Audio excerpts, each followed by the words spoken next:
At this point, we'll stand for the pledge.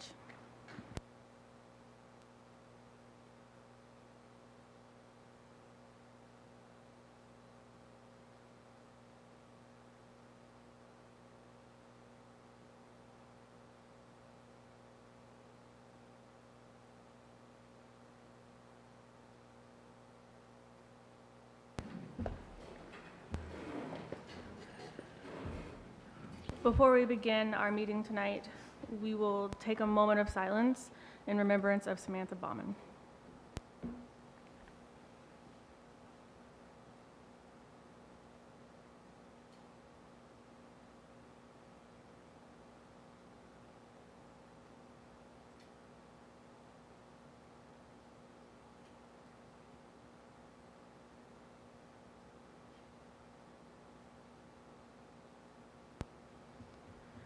Thank you.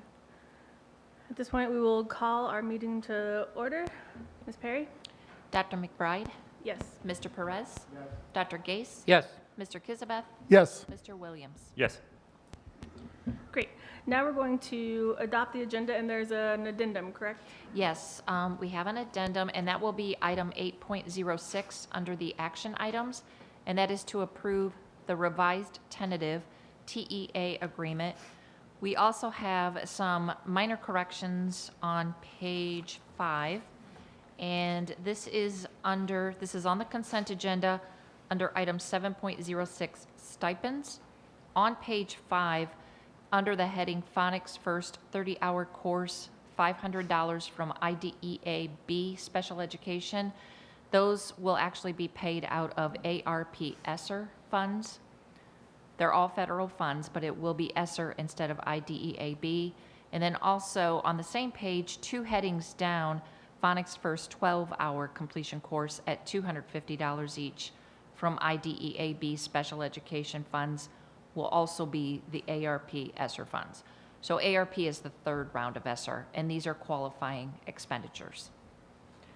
Those are the only changes that I have. Thank you, Ms. Perry. So this time we'll look to adopt the agenda with the amendments. So moved.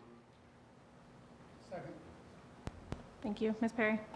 Mr. Perez? Yes. Mr. Kizabeth? Yes. Dr. Gase? Yes. Mr. Perez, or Mr. Williams? Yes. Dr. McBride? Yes. At this point, we're going to move on to some presentations, beginning with Mr. Murphy.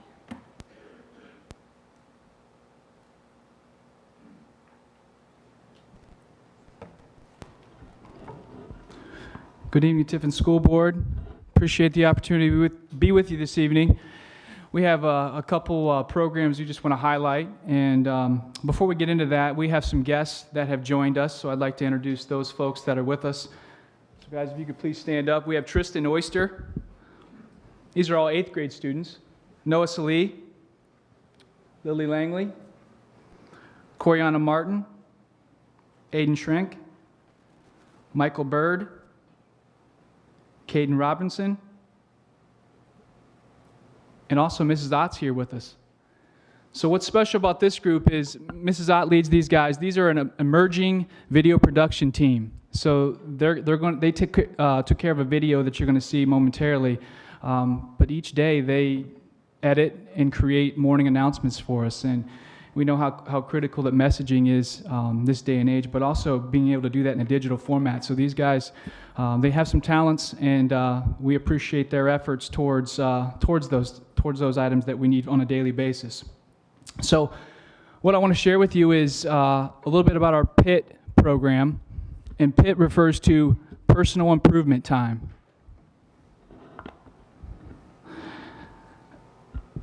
And so this program, a little background on this, a couple years ago as a staff, we were looking at ways that we could package our character formation content, our social and emotional learning standards, and also just be more intentional about building connections and relationships within our building.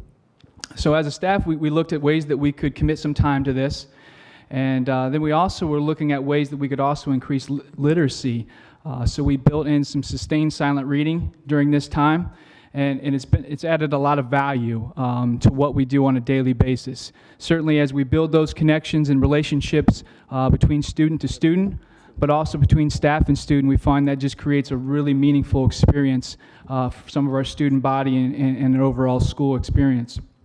So really proud of this year's been full implementation. Very proud of our efforts and our engagement in those conversations. And so what we did was we captured some livening color moments of what Pitt looks like on a daily basis. So at the conclusion of the video, we'd be happy to answer any questions that you may have about Pitt or anything else we do at TMS.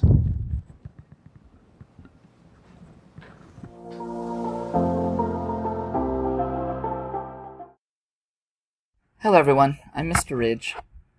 I am the choir director here at Tiffin Middle School, and I have also been helping with Pitt Time this year, which is a new program we started at the middle school. Pitt stands for Personal Improvement Time, and it's about 20 minutes a day that we've dedicated to character education and character improvement, and then also silent reading. So 2 days a week, students have about 20 minutes to read a book of their choice. And then the other 3 days we've been using a program called Character Strong, which gives lessons about developing different ideas, developing strategies to help with different areas of character education. So we've talked about topics like dealing with powerful emotions, strategies to help cope when those emotions threaten to overpower us.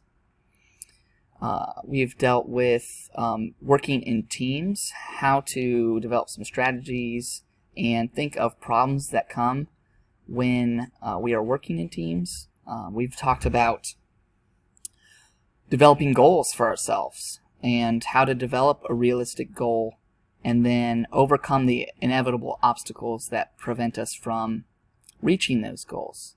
And so Character Strong is really just a program that's helping us delve into areas that will hopefully make our students better citizens and individuals and more capable of dealing with the problems and issues that come from being in the middle school and then the high school and then beyond.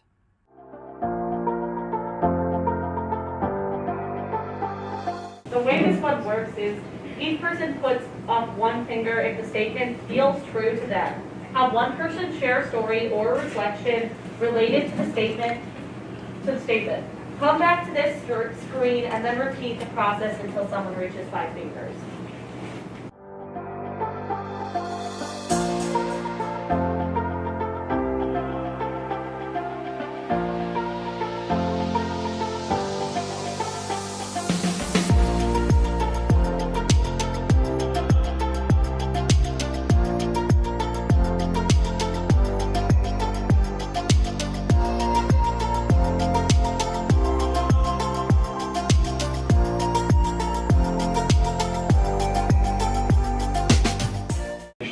So what could you do to connect with other people? Maybe people you don't know before or never met before. What can you do to connect with people, make new friends?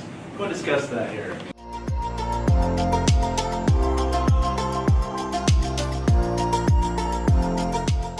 How have your friendships from elementary school changed since you started middle school? And what are some challenges when it comes to making friends in the middle school? First question with your partner. Who's your friend name?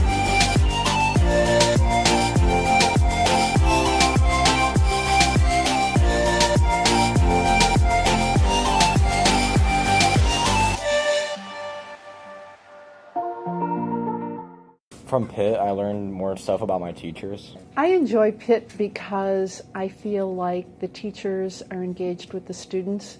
It's my belief that Pitt is a way to build community with students, and they see us as real people because we get involved as well.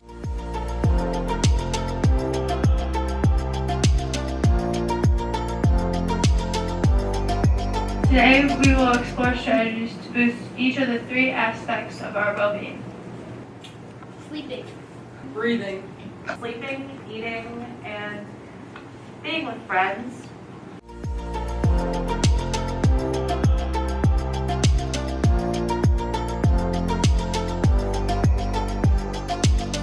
So Miss Connors for DARES she makes it way more fun with the dares. She gives us like snacks if we did our dare. Like dares are usually like the values. Like what is a value you worked on for the week? Like being responsible, like organized. We did like these map things. We got to draw like little aliens and stuff that were obstacles getting us to the value we had in our life. So we had to pick something, like we picked trying to pay attention in class, like your phone. So your phone being with you, it's like a little monster. And then we have a swamp, which is like your friends talking to you. That kind of slows you down. And then we had like the biggest obstacle in the path, and we did like a little alien thing on it, and it was fun.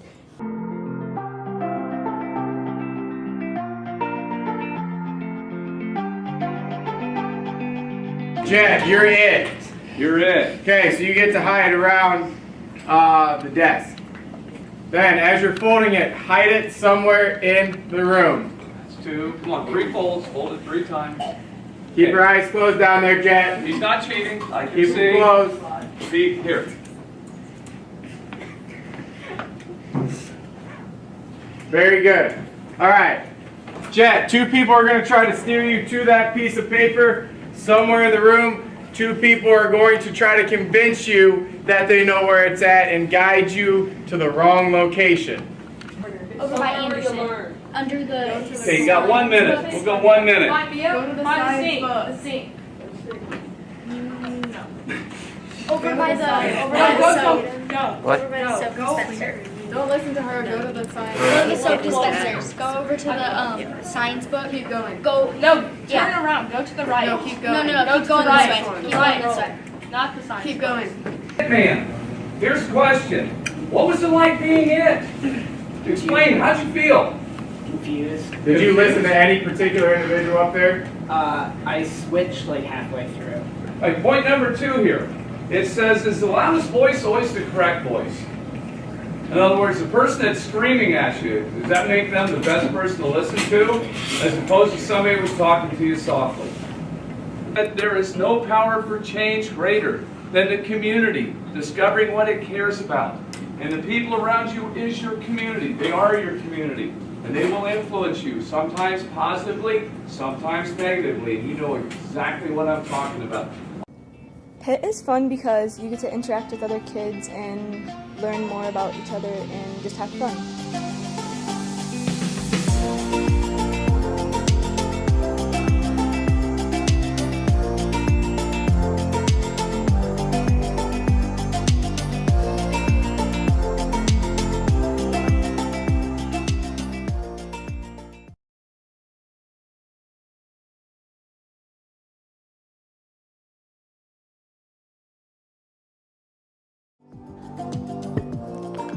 What questions can we answer for you?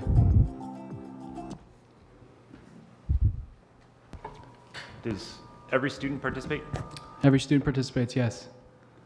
It's built into their daily schedule.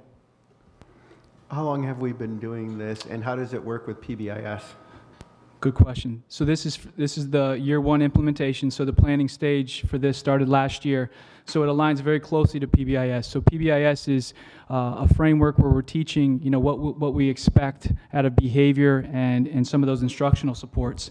So this aligns very closely, and we also use this time at the beginning of the year and the midpoint of the year to kind of share our PBS expectations and share some of those booster type items that we need to address throughout the year.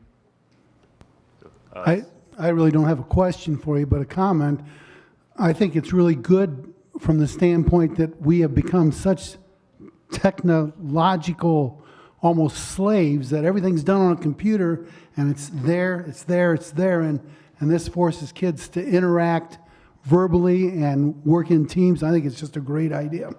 For sure. Forces them to talk, right? And, sometimes talk about some things we're not always comfortable talking about, that's coming at us in life. And so, agreed. The prompts and the questions, where do those come from? Yeah, so Character Strong is a company that specializes in character formation content. So last year, looked at a couple different partnerships regarding that and really felt good about what Character Strong provided. And so it's different content for each grade level, so it's differentiated based on age. And our sixth graders will see new content as grade 7, and then likewise, our grade 7 students will see different content as grade 8. Is there any plans to extend this into the high school? I can't speak on that, Mr. Williams. I know that we're always looking for ways that we can continue to create alignment within our PBIS program, and so that's something that Mr. Tristler and our staff need to continue to communicate what we're doing to try to sustain that post middle school. And then how do you allocate? It's not really like a homeroom, so how do you figure out where it fits in the day? Yeah, so this is where when we were responding to COVID, we were able to be really creative. At one point, we had a 48-minute lunch block where there was some intramural time, and so what we did is we reduced our time, not our lunch time necessarily, but we just modified how we're using that time. So a student will have 30 minutes of lunch, and then they'll move right back to their last academic period, and that will be that 18 minutes of pit time. That's how we carved that in without making some wholesale changes. Very good, guys. Thank you. Thank you, Mr. Murphy.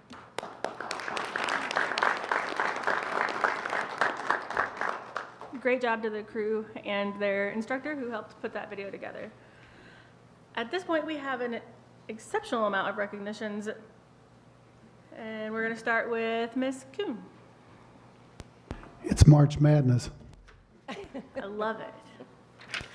All right. First of all, I'd like to have my Tornado Academy team join me up here, please. So the Tornado Academy initially started out last year in response to COVID. It has expanded and it has refined itself all at the same time. While our student body is smaller than it was last year, we have a lot of really great kids who are working very hard. And in order for this program to be successful, we have to have parents who are aware of what their student is doing, keeps an eye on things, and asks lots of questions, gives them a structured environment to work in, and gives them positive feedback. And we also need to have a supportive team. So my team consists of Heidi Eckelberry. She's an aide. She works with our students Mondays, Wednesdays, and Fridays. That's when we have a little bit of time for students to come in if they're struggling with staying on task and if they need a little extra assistance. I have Leslie Punyon. She works with our elementary students. And I have Chris Shaver, who is one of our advisors who works actually with our high school students. And missing this evening is Lee Alvarado, who also works with our high school students. Celeste Dunn is an intervention specialist who supports our program. And Kate Plott supports our program as a social worker and an attendance specialist.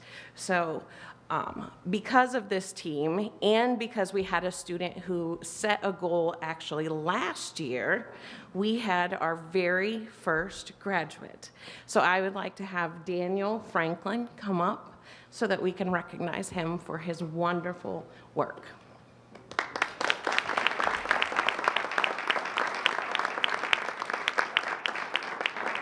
Daniel really didn't want to come, but he was being very cooperative, and so to show our respect and our excitement for you, you get a card and a graduation gift inside.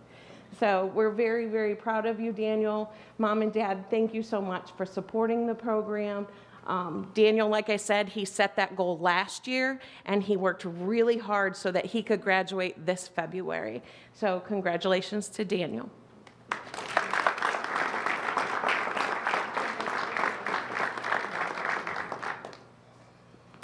Thank you, ladies.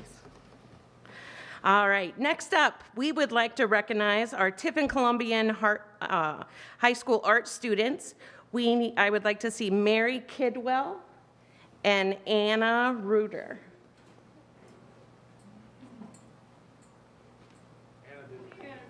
She couldn't make it tonight? Okay. Thank you. So, Mary, would you want to talk or no? I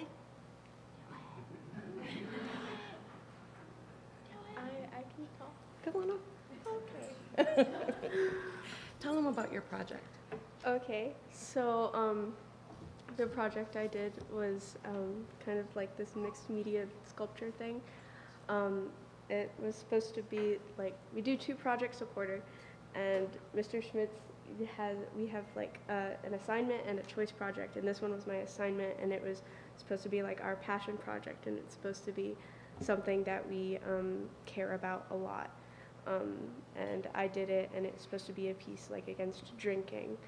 And I took a wine bottle that Mr. Schmitz cut in half for me because he's awesome, and put like this cage stuff around it, and I sculpted a human form in like the fetal position out of oil-based clay, and I suspended it from the top of the bottle so it like swings at the bottom, and they're trapped inside the cage thing, and there are like weird tentacle things at the bottom of the thing, and they come up and they try to like eat the person, and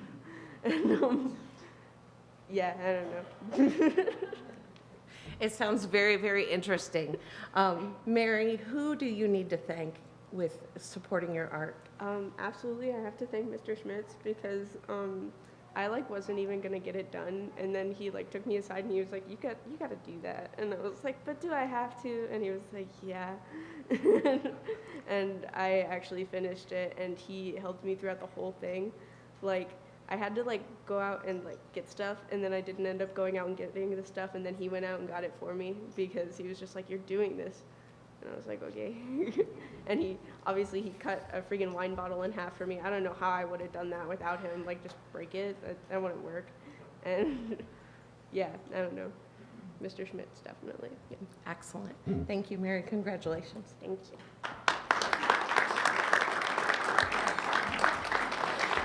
Next, we'd like to recognize Tiffin Columbian Band as they earned a superior rating at the District 2 Large Group OMEA Adjunct Event. Congratulations to the band.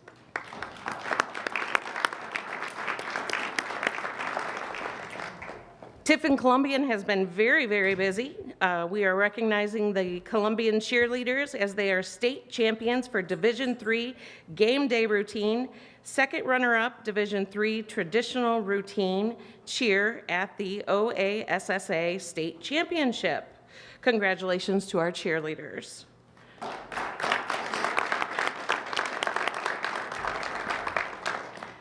Not to be outdone, our concert choir and our gold choir earned a superior rating at the District 2 Large Group OMEA Adjunct Event. Congratulations to the choir.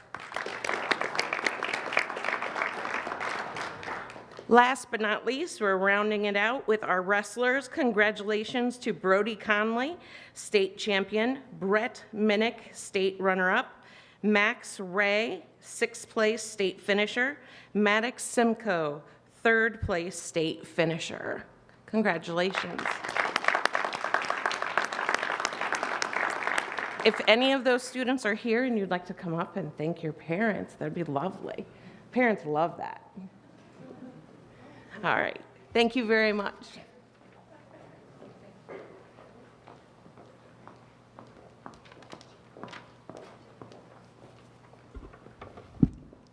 First, we'd like to congratulate our middle school students, our TC Art program, the wrestlers, and the band in their Tornado Academy students for all of their accomplishments this school year. What wonderful things we really, truly have going on in Tiffin City Schools, and it's things we need to hear about more often, definitely in our community. So with that, I'd like to thank the board members and the administration on the success that you have helped us achieve this school year. Words definitely cannot express how grateful we are for the support from our district and the Tiffin community. What an amazing season it has been for us. We have not only been able to cheer for excellent football and basketball season, but to round off with the best student section around. They were amazing all school year for us, and really we felt supported by them as well. So that was excellent for us. And then to end with our state championship in our game day. That division was really special to us. It's newer for cheerleading, and we were able to utilize our band in that routine. So that was extremely nice to be able to work with Mr. Meadows and have our band featured in our routine as well. So that was wonderful for us, as well as our second runner-up title with a different routine that we did. So winning state meant a great deal to us for many reasons. First one being involving our band. And what we won with is what you see on the sidelines at the games. We took that and added all of our athletic aspects to that and built on that, and that was great to work with our program on that. Second, lots of schools, cheerleading programs in Ohio, have facilities to practice in. And we obviously are very tight on space here in Tiffin, and I really attribute that to what our kids and our athletes put in outside of practice time. We're going against schools with gymnastic facilities. They have actual practice floors that they practice on week after week. And we work at Kraut. We're extremely grateful for having an elementary gym, but our routines outgrow that elementary gym. And Tiffin University was great help to us when the weather gets cold and allowing us to use their facilities with that as well. So we're extremely grateful that Tiffin helps us and that these kids make it work. And we appreciate that because it shows their commitment, and we did it our way. We didn't need all the facilities and everything. Yes, it would be nice, but we made it work our way. You know, they would trusted in us and believed that what we were doing was going to work. And our choreographer would say to us, "You really don't practice on a full floor? And that's what you look like?" We're like, "Yep, that's what we do. We make it work because we want to win. We want to be out there and we want to do the best that we can." So we are very grateful, and we can't do that without the support of the Tiffin community for sure. So we are very grateful for that. And with that, you know, we would also like to thank our athletic department, Mr. Hartzell, for all of their support, and our boosters. Anything that we need, they are very helpful in getting those things for us with limited resources, and that helps us a lot with our routines. So we certainly enjoy being an ambassador to Tiffin City Schools and being on the sidelines week after week, and we enjoy rewarding ourselves through the competition aspect. So with that, we're going to celebrate with our team on Wednesday, cheer at the celebrity game with the School of Opportunity on Thursday, and start our next season with tryouts beginning on Friday. So thank you for all that. I know that with us, I have a few of our cheerleaders. We have Tess Rhodes, Carly Hall, Audrey Hepp, Selena Steinhauser, and one of our other coaches, Taylor Gillig. And I believe a couple of them have a few words to say. So Tess? First off, I'd like to say an amazing job to our state athletes. Our programs continue to evolve and excel. And our families and coaches, I thank you so much for your support and love. You guys were our biggest cheerleaders, and we wouldn't be here today if it wasn't for all of you. Thank you everyone for all of your support. I'd also like to personally thank our school board for recognizing our accomplishments. We appreciate you.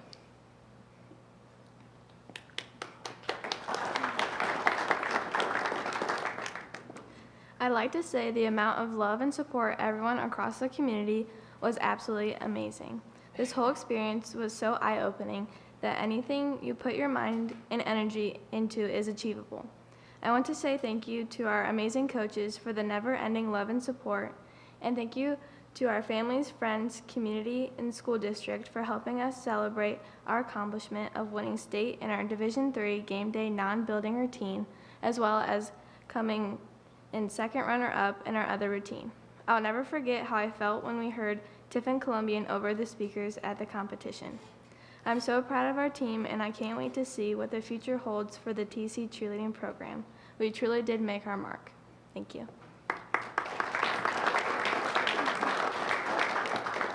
So thank you again, and have a good week.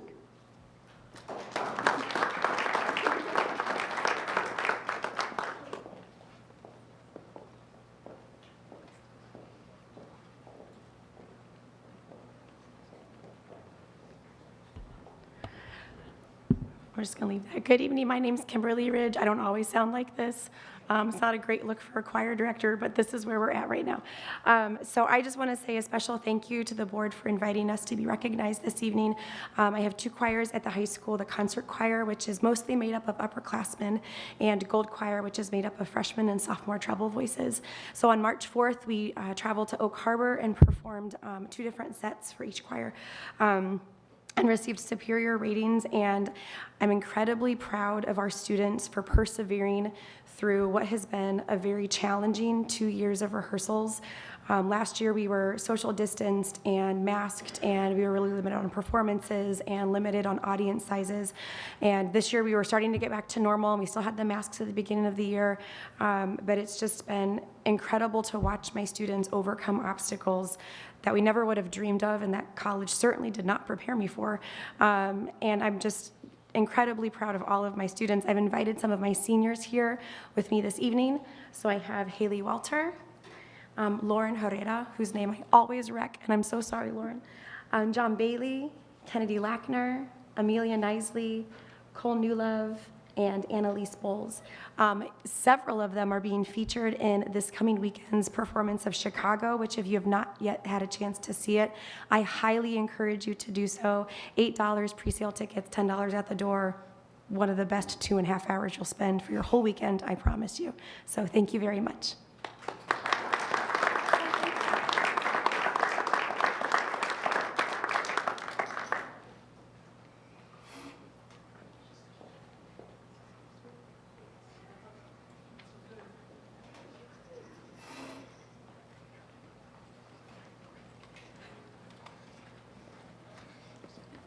A fun tag team event there. Mike Meadows, directors of band, Tiffin City Schools here. I have with me members of our wind ensemble that also participated in the District 2 large group event in Oak Harbor several weeks ago.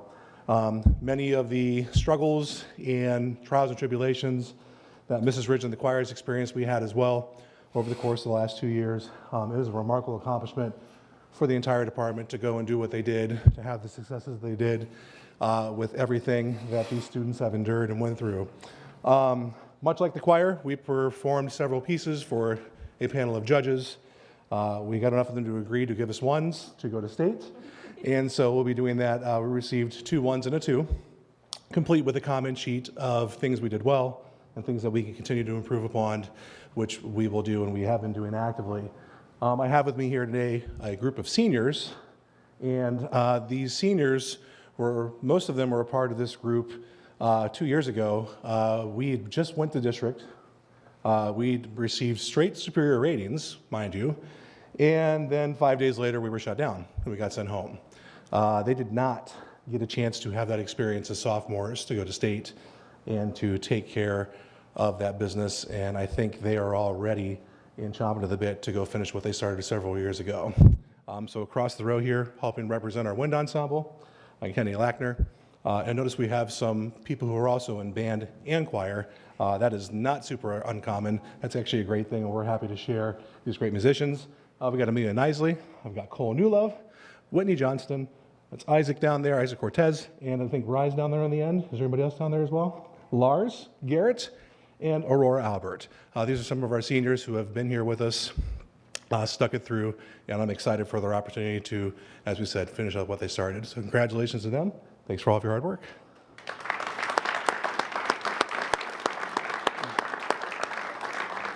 And as they are walking away, we'll echo the sentiment. There is an awesome musical taking place for a second weekend this weekend.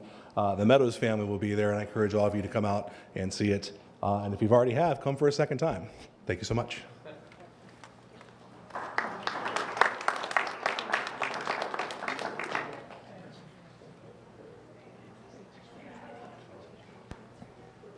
I think it's truly incredible to start out with literally a parade of excellence. So thank you all for all of your hard work and for representing Tiffin and each of your events exceptionally.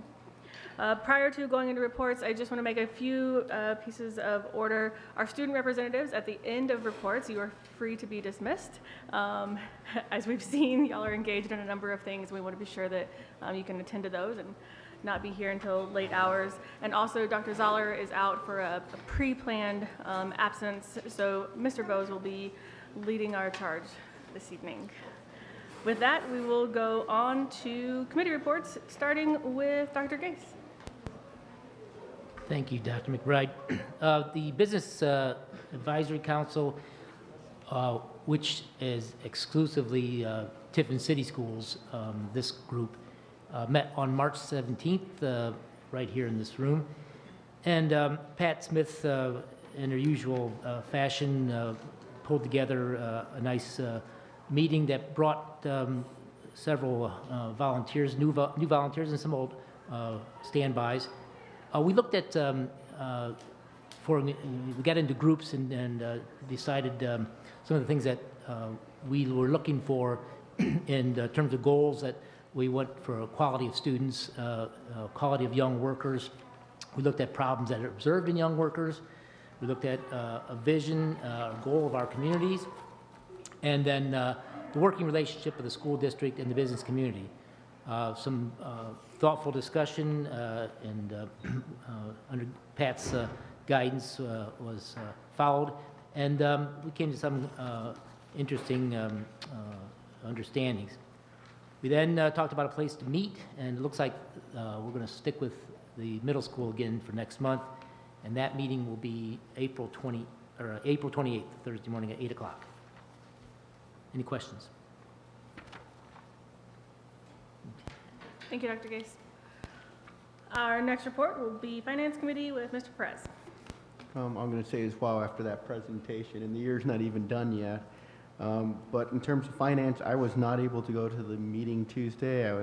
Didn't think I'd be here this week. I was feeling kind of ill, but I know they carried on without me. And we've got the financial report and the cash balances that we have. I expect, Ms. Perry, depending on what the board does tonight, do you think you'll be revising the 5-year forecast in May or June? It has to be revised by the end of May. And I probably will wait. I can do it in April or May, but I'll probably wait until May just so that I have, everything that might be pending. The significant updates that we'll see are negotiated salary increases. Those are pending. And also health insurance increases are probably, unfortunately, going to be much higher than forecasted. And I don't know if you want to get into the details of what we're looking at in terms of the health insurance increases. Those typically average between 5 and 10%, usually closer to 5. But due to high volume of medical claims, the Health Insurance Consortium, the consultants that work for the consortium, believe that this is a result of claims catching up after the pandemic. But they are expecting a premium increase between 15 and 20% rather than 5 to 10. So just to put that into perspective, 1% of a health insurance increase for the board would equal $25,000. So I forecasted between 5 and 10. It will be more than likely between 15 and 20. I will find out in April, so then I will inform the Finance Committee, and then I will have to put that into the forecast. Thank you. Any other questions for her?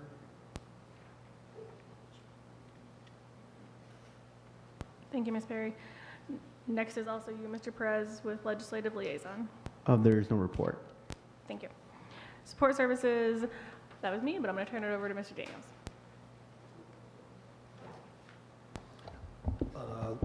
Excuse me. Had a very full meeting, lots of guests. Dr. Gase opened the meeting and we approved the minutes. There was no report for food service. Tim Wember presented the update on Chromebook fees and insurance. After that discussion, we decided to refer to the policy committee. Mr. Conger is going to give a report here in a little bit that we talked about from the task force on transportation. Mr. Lutz came and presented some ideas that he had, and we referred that to the athletic director, the former committee. Several areas in front of the high school need new sidewalk replaced, and we'll get that set for summer. And we discussed the tennis courts for a little bit and where we need to go with them. Elementary PTO is donating a piece of equipment for the Noble Playground. The maintenance department will provide the funds for the installation. And we talked about the need for summer custodians, and actually that went out today. And that's all. It was a happening meeting, so thank you for all of your work on that and for the plans that we have moving forward. Our next committee report is our Student Achievement Liaison. Mr. Williams. Nothing on that today. Easy enough. How about policy? We do have something on policy. Mr. Bose is going to have quite a few policies to bring to the board, so I'll let him speak to those. There's a list of, I guess, 10 or 12 of them here. Other than reviewing the overall manual, Dr. Zoller did bring some examples of social media policies for board members, right? Not for the district, but for board members specifically. So I believe Mr. Kisbeth is taking, I believe there was 10 examples. So you were going to take some of those, and so we'll look for a future update on that and something to present. Other than that, we've been looking at hosting costs from OSBA and who's the other group? The acronym escapes me every time. No, starts with an N. Help me out. Neola. Thank you, Neola. And that one always escapes me. So we're looking at some hosting costs. I'm waiting for some calls back on that, and we've looked at some costs for just kind of getting I would say a policy manual reboot almost, so we can get like the latest version of the policies and sort of compare that to where we are, see if we're missing anything. So we're evaluating those kinds of costs. Nothing to present now, but those are things we have in flight. Great, and we have a technology piece that's coming your way that we Sounds like it. we referred out of Score Service. Right, and we did review the policy intake policy in a recent meeting, and so I think we expect that then to come through Dr. Zoller to the policy committee at our next meeting. Great. And Vanguard Sentinel update. The Vanguard Sentinel Board met on Thursday, March 17th. I was unable to go, but Mr. Widman sent me some notes from the meeting. Some of the significant details included the building project that is ongoing. 2 bids were received for the building project. The low bid came from ACI Construction, and it was $200,000 less than the other. Therefore, they decided to approve ACI's construction plan. There are a few more additional contingency items, but for now, the entire project is well under the $3.5 million budget. This project is going to complete the 5-year capital plan set up by Vanguard Sentinel, with a new 5-year plan being presently pursued. Regarding COVID-19, still there has not been any cases in over a month. In addition, the state of Ohio lifted all reporting requirements, which is relieving some of the stress that maintaining such a system was causing. The open teaching position was filled by Jeremy Leavitt. He was chosen as the primary candidate for the recently opened electrical trades instructor. Mr. Leavitt graduated from Vanguard Technical Center in 2013, and he currently works at Vaughn Industries here in Tiffin, and he is excited to make the transfer to teacher at the Vanguard facility. Regarding the enrollment numbers, new student applications were up 40% from the previous year, with 1,500 projected on-campus students. Acceptance letters were sent out the first week of March, and expectations are high. Additionally, they renewed the treasurer's 3-year contract. That's all. Thank you. All right, I believe that concludes our reports. Looking at our students, yes, that concludes our reports. I meant to speak up there, but can I say something quickly? Absolutely. Okay. I just wanted to take a moment to say how thankful I am for the music department we have here at Tiffin City Schools. More than just me, the music department has made such a difference in so many students' lives, not just in my grade, but people who have already graduated. The students I keep coming back are the students who come to see our musical, who come to see our choir and band concerts. And though the music department is the place where those students have made the greatest memories, and it's what they remember most from their school careers. And more than just music teachers, our directors at Columbian are just incredible. The older I get, the more I realize how blessed we are to have these directors, because they are so talented. They could be doing so many greater things than just teaching us here in Tiffin, but they choose to stay here because they love us and they care so much about us.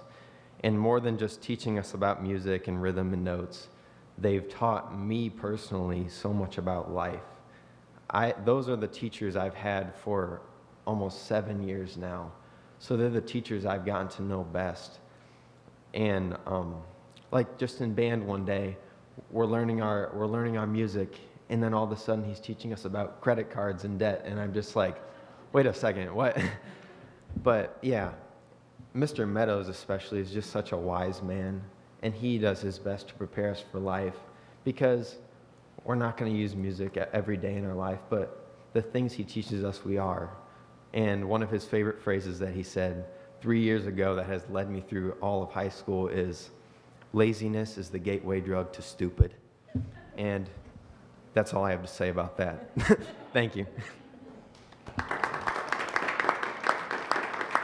Could I add to what Cole just said? Cole, I've been coming to the musicals at Tiffin City Schools since 1970. But I just want to say that they're fantastic, but I was able to come Friday night to see Chicago, and I agree, anybody that has not seen that musical has to see it. It is very well done. We have extremely talented kids. We have extremely talented directors. The choreography is fantastic. The music is fantastic. The acting is fantastic. And Cole's playing on the piano is fantastic. So if you get a chance, if you've not seen it, you need to make a date for this weekend because it is outstanding. Can I follow up on that? Absolutely. But first of all, I'm going to have to echo what you said there. 2 shows left, Friday and Saturday. Tickets are $8 in advance, $10 at the door. Great seats available. And it's a great play about a great town, since I'm from there. And you get to hear little word Cicero in there, but they do a fantastic job. You saw some of the lead actor was here today. Does a great job there, Mr. Cortez. And the choreography on the stage that they put off is just amazing. And then you have to remember, this is our first musical in 2 years. They didn't get it to finish the other one, which was Dirty Rotten Scoundrels, just before it was supposed to start. And all of Tiffin has her musicals back, but I think ours is the best. I'm not saying that just because it is the best. And so I think to follow up something else you said, the band program here and the music and arts programs are phenomenal. And it's just so underrated, but I hate to put in a shameless plug, but regarding the band, you can still get tickets for the Friends of the Bay in concert together in a couple weeks in April. Tickets are available at Forte. I believe they're $25 to support the bands and the boosters, because this is a program worth supporting. I mean, I wish I had been on this band because it just seems like a really good group to be together with. So I'll just stop there. Thank you. And thank you, Mr. Newlove. Mr. Bose, I don't know how you follow any of that. I'm sorry. It's tough, that's for sure.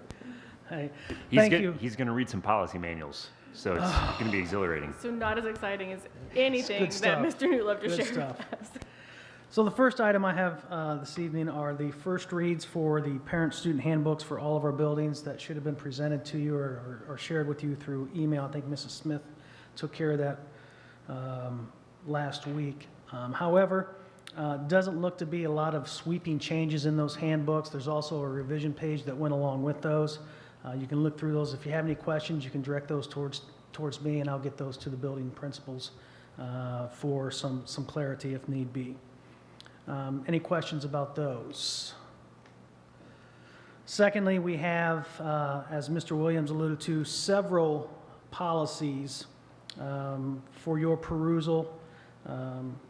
These policies are all, they are all current required policies that have no changes or updates to them. Through the Policy and Governance Committee, we feel it's probably a good practice to present these policies for more of awareness based on the fact that they have not been updated. They haven't needed to be updated, but they haven't been looked at for anywhere from 10 to 15 years probably. So we feel it's just a good practice to look at these policies and kind of revisit them so that everybody is on the same page. So all of those lettered with B all the way down, 1, 2, I think there's probably 10 at least there, maybe 12. Those are the policies for the first read, and we'll take another look at those next month for the second read and approval, okay? The last policy, JECE, student withdrawal from school, loss of driving privileges. This is a required policy that for whatever reason we have not approved in our policy manual for whatever reason. We kind of stumbled across it with Tammy Hare, who's our EMIS coordinator, needing that information or this policy for one of the grants or paperworks that she was filling out through her office. And she came down and asked where our policy is, and I said, that's a great question, I can't find it. We did some work and found, well, I shouldn't say found, we contacted OSBA, who sent us a template of the policy, which is what you have in front of you this evening. That is a template that would be specific to Tiffin City Schools. So that too is for a first read this month, and it'll be coming back again next month for the second read and approval. Any questions about that policy? Alrighty, and finally, I just want to again echo what everyone else has said. You know, we are very fortunate to have outstanding students, outstanding teachers, outstanding directors, outstanding programs for our students to participate in and give them the opportunity to shine, as we saw many of them tonight. So congratulations to all of our award winners tonight. We're very proud of all of you. Thank you. Thank you, Mr. Bose. All right, on to 5.03, Director of Operations reports and recommendations. Mr. Daniels, over to you. Thank you. I asked Randy Conger to come tonight and go through a PowerPoint presentation about two-tier routing. And I also like to thank Jody Somstockner, Dr. Zoller, Mr. Bose, Mrs. Tewitt for helping us kind of put this together.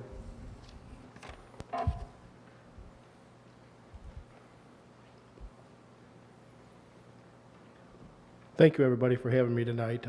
As you can see from the first slide, the main purpose or the thing that's caused the problem is there at the bottom, bus driver shortage. There's no other reason for doing what we're doing or looking at what we need to do other than that.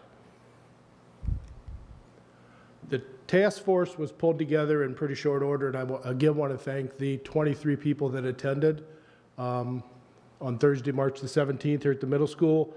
We had parents, teachers, community members, and some administrative staff, pretty well-rounded people from the community. The points of discussion were, of course, the driver shortage, student ridership, the eligibility zones, and the current bus routes. The goals of the task force were to overcome the driver shortage and continue to provide the same level of service that we provide today.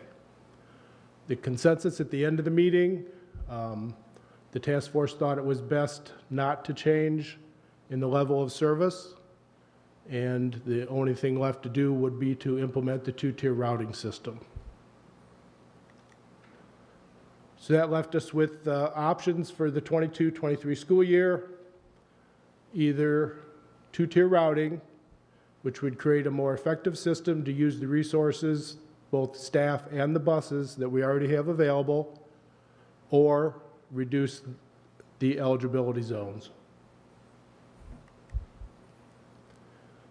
This slide represents the bus drivers, the employee data.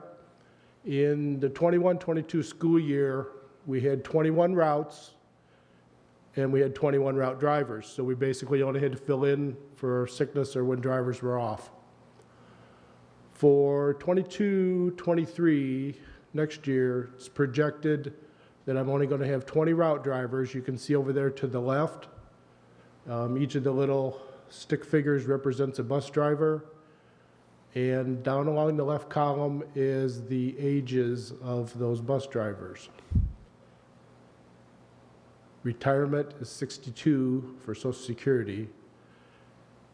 And we have 8, 9 that could retire at any moment. 1 that is retiring at the end of the school year.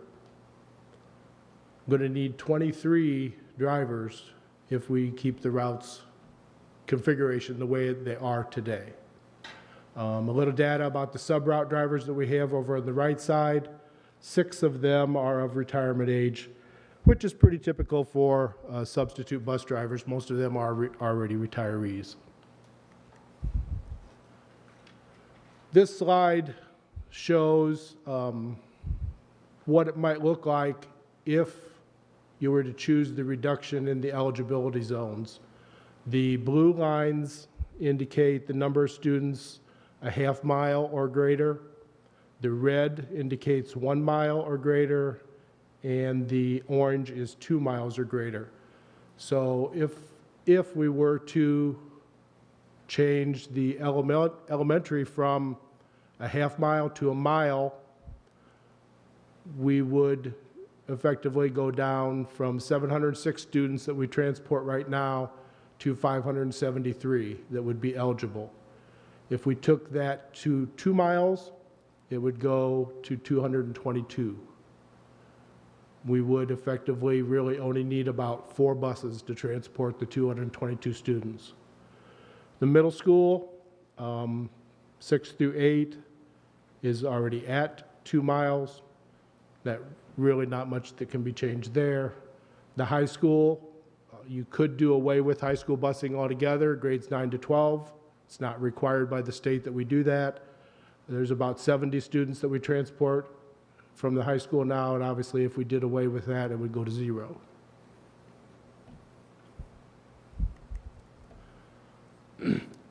This slide represents a little bit about how two-tier routing would work. The school bells schedule would need to be shifted. There would be no change in the length of the educational day. In other words, the number of hours that they attend would stay the same. We would need approximately 14 buses for the regular ed students, 3 buses for special ed, and 1 bus for vocational. We would also implement a neighborhood busing plan, which would be just a little bit different than the way we do the busing now. Basically, everybody in a neighborhood in grades K through 5 would ride on the same bus. The middle school and high school students would ride the first tier, both in the morning and after school. The non-public and community schools would ride along with the middle school, high school students. And then the kindergarten through 5th graders would ride the second tier, both in the morning and after school. These are proposed times that I've been working on the best of my ability to come up with what times we would need to do the two-tier routing.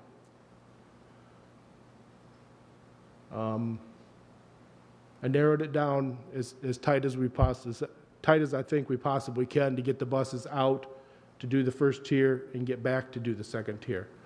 The afternoon elementary dismissal, I would envision seeing a change there where walkers and car riders would leave the buildings first, unlike the way now buses usually leave the buildings first.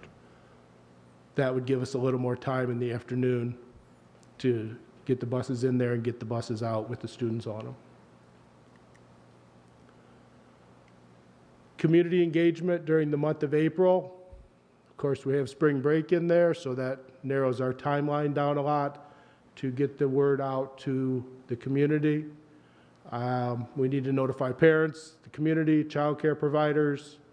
We would use all the forms of notification that we have available as the district. We feel that we should have some public meetings, probably here at the middle school. They could be at the elementaries if we think necessary. 2 of them maybe on weeknights and 1 even on a Saturday morning to try to get the majority of people to attend as possible. I just showed that slide again at the end because that's the reason we need to do it. Questions? So first I want to start off with a thank you because this has been a huge lift and you started this last year, right? Maybe the year before. 2 years ago. 2 years ago. And I just want to be clear. I think we spoke at support services and, one of the options is reducing eligibility, so taking away services from students and families, providing less busing. But I think I understood correctly that we could do that and still need to do staggered start time. Is that correct? Depending on what level we go down to, if we go or go up to. If you take everything just to state minimums, we probably have enough staff to do that. So if we took it to state minimums, but then we're taking out a huge number of families and kids who we're not giving busing to, right? So Huge number. either we take away a huge number of students who have transportation, or we implement, lower eligibility and still possibly need tiered starts, or tiered starts will allow us to keep serving all the families we are with some variations in bell times, right? Correct.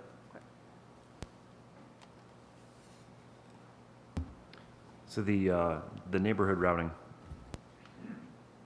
if I understand correctly, you'll be picking up all K through 5 in a neighborhood, and then that bus will stop at essentially all of the schools? So Washington, and then Crown, and then Noble, in whatever Correct. order, right? Correct, yes. Okay. Which is kind of the way we did it last year during COVID, because we didn't do any transfers here at the middle school to keep the student transferred from one bus to another. Okay. And it worked really well. So I feel confident that that would work. Do you get any benefit by just bringing everybody to one school, like the middle school, and then having them transfer to buses that would take them to their specific buildings, as opposed to having multiple buses stop at multiple buildings? Well, if we provide services for students, by law, we're not allowed to ask them to walk more than a half mile to their bus stop. No, I meant still pick them up in their neighborhood, but have all the buses come to a single place and then get single transfers to a different school, as opposed to having multiple buses stop at. So you're talking do transfers. Yes. I don't feel that we have a facility large enough to do that at. We're talking 12 buses. We really don't have a place to do that, and implementing that along with the tiered starting time, by the time the elementary buses would need to do their transfers, even if we did it here at the middle school, at that time the middle school is already in session. So we can't utilize any staff from in the building to help on the sidewalk. So the multiple tier system applies to both morning and afternoon, is that correct? That's correct. Okay.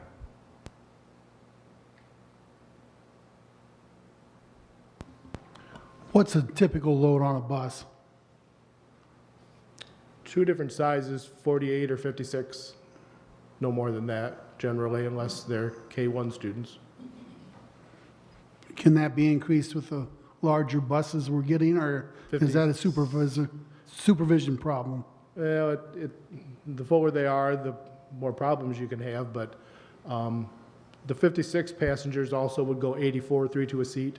So if you had 3 kindergarten first graders in every seat, you could have 84 or 82, varies a little. Yeah. That's a pretty crowded bus. That's a lot of kindergartners and first graders. How many parents were involved in your task force? And the reason I ask, because prior to being a board member, when this was discussed last year, I heard a lot of fire toward this. I don't exactly have the breakdown of how many was from which demographic as far as parents. Some of them were parents and teachers. I know there were a few that were just parents. Mr. Daniel, do you have a better eye for? I would say there was at least 5 parent representatives. They all bought into this? They all understood there's not much choice. Either we cut your service or we have to go to 2-tier. And some of that's the hard reality, right? Like we either cut services and impact a number of families, or we're going from a 30-minute difference of time to an hour and 15-minute difference of time. So we're adding a 45-minute difference in there to be able to continue servicing all of the families and kids as they have been. Correct. And you have a plan, it looks like, to do more community engagement and to invite families and parents in. And it looks like some of the people you're also inviting in and notifying are child care providers. Right. Mrs. Tewitt's going to help facilitate getting the letters and the information to all the daycares and babysitters. And so I I just, again, want to thank Randy for all of the work that he's done with this, because let's just face it, it is not a popular topic. But as the foster and the homeless liaison, as put in place by the state of Ohio, I have to advocate for our students. And so cutting those services is just going to outline the haves and the have-nots. And so when we have foster and homeless children who do not live within that ratio or that mile, and then they are forced to find their own transportation, we are going to have increased absenteeism, increased truancy. We're going to have more interventions. It just is not right. So I looked at it with Randy, and I'm going to tell you, looking at it, what we're talking about essentially is 15 minutes. We're talking about 15 minutes. So parents who were able to drop kiddos off at the elementary at 7:30, we're now saying it's 7:45. We're going to have staff on hand. It is not optimal, okay? It really isn't. I wish we could pick every kid up at every door and bring them in at, at their perfect time and just, we don't have the staff. And like it or not, when you look at these numbers, we potentially are going to limit and lose the staff that we already have. And pushing this off to another year is not an option. It's not an option, unfortunately. Perhaps we build up our drivers and get our fleets back together, and a couple years it could be revisited. But at this time, we're talking 15 minutes. Where do you get the 15 minutes again? I'm sorry, I don't see that. So, go ahead and turn to your. When we look at the current time for dropping kiddos off at the elementary, we allow kiddos to be dropped off 45 minutes beforehand.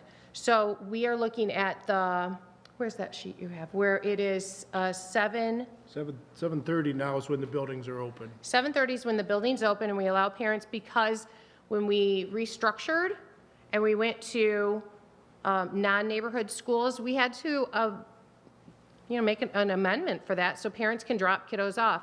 Buildings are open with aides and staff on site at 7:30. This is a 15-minute difference to 7:45. So you're saying that it's not the bell times, but the availability that parents can drop their kids off is a difference of 15 minutes. It's 30 minutes. Where's the? Well, If okay, it goes so to 8:45, it becomes 8 o'clock, not 7:45. It's 30 minutes, but if we can change that 45 minutes to an hour, then it becomes 15 minutes. That's what we talked about. Okay, I'm sorry, I may have misspoken. okay, all right. I looked at something Okay. different. All right. Even if it's 30 minutes, which is still not optimal, the screen that I looked at was 15 minutes. And we are looking at being able to have staff on hand, ready to go. Is that what our thing was? It was 15 minutes, a Yes. 15 minutes difference, yes. Okay, I think it's going to be really critical when we present this that is clear.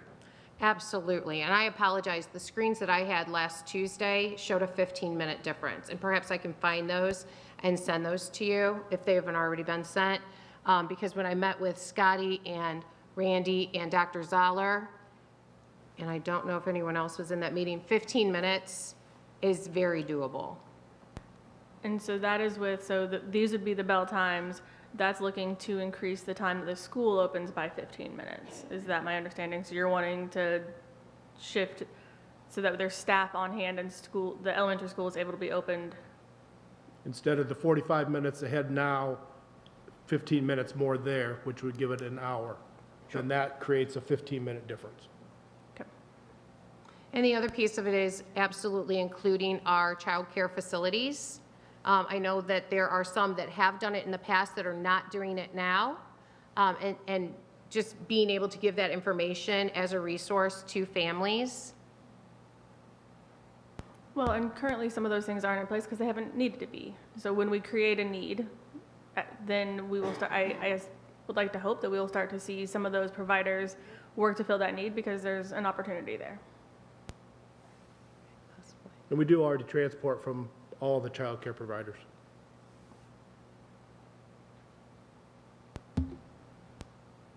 I had a couple questions. I think I mentioned to you before this, we actually provide busing for other entities as well, are like Calvert and Bridges. Are they aware of this and how would it impact, you know, that's something I think we have to do, but it would change, I guess, the responsibilities towards them. Second, we discussed this for years now, the river and the bridge. Would that affect your reduction idea anyway, for at least that 1 year? Make it kind of impractical. And then I pulled the numbers. I think if we went to the 1 mile, we would deny service to an additional 133 students. If we did the 2 miles for everyone, including the K-5, it would deny it to 474 students. And so, One area where two-tier busing really could improve what we're doing is at the high school and middle school level, because there's not as big of a requirement there. We have all these kids that live 2 miles to 1.8 that go on a list every year. There's currently approximately 50 that we never got to be put on a bus because there's just not room.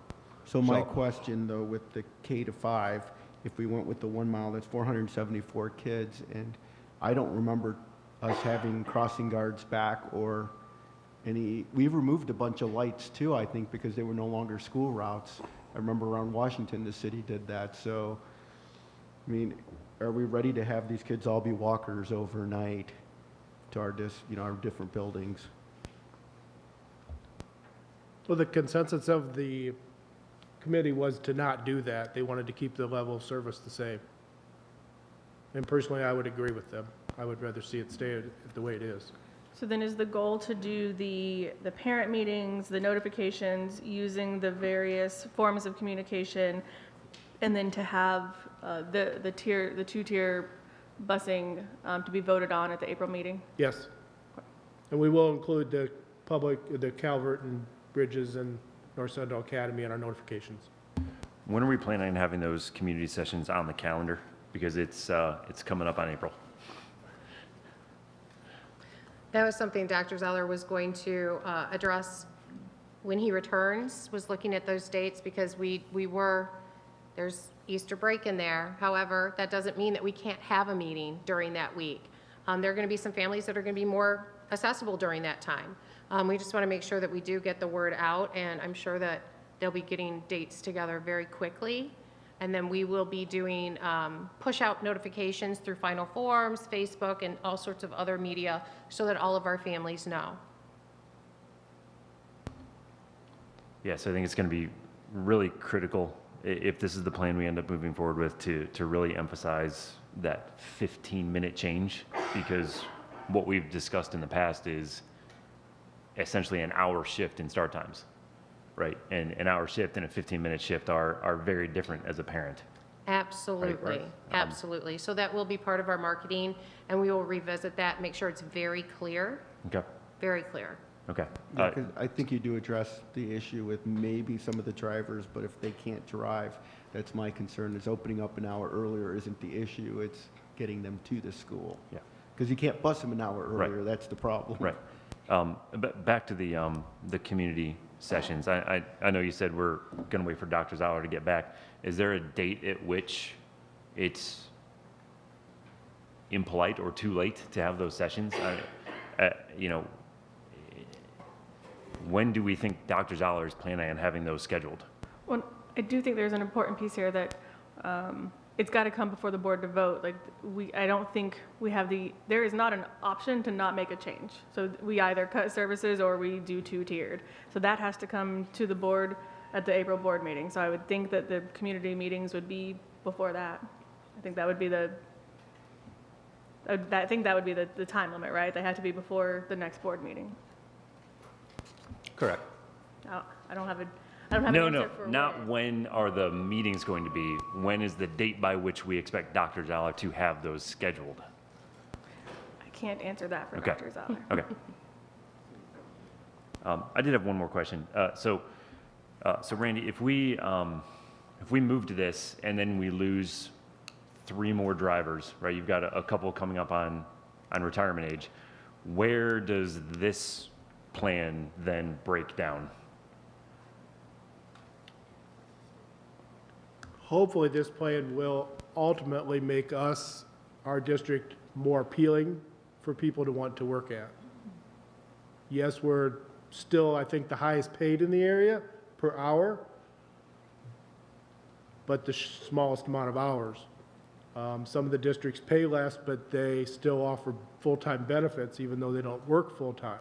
So hopefully this will, with our pay schedule and the more hours per day for the driver, will make us more appealing.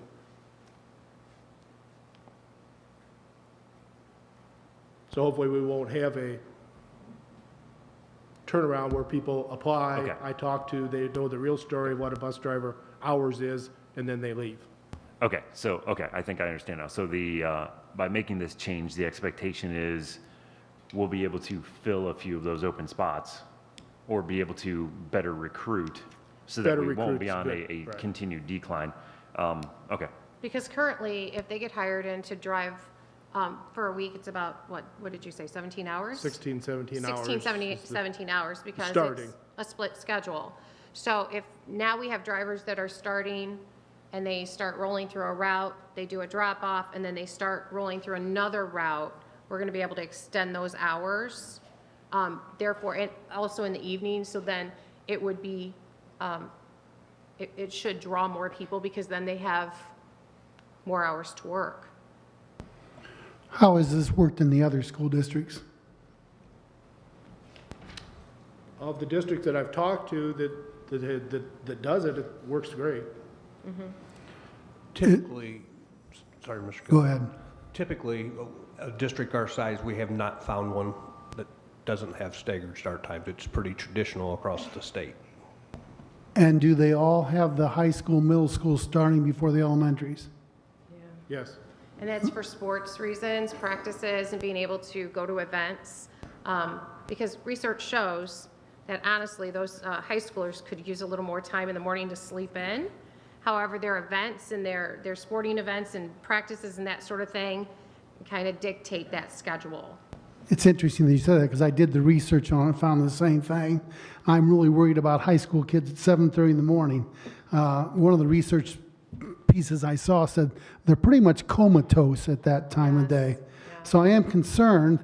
The only way around it is if you would switch it so that the high school got out at 3:15, then that would mean early release for Huron and Norwalk and Perkins and Sandusky. So I can see that is an issue, but I was wondering if that was considered.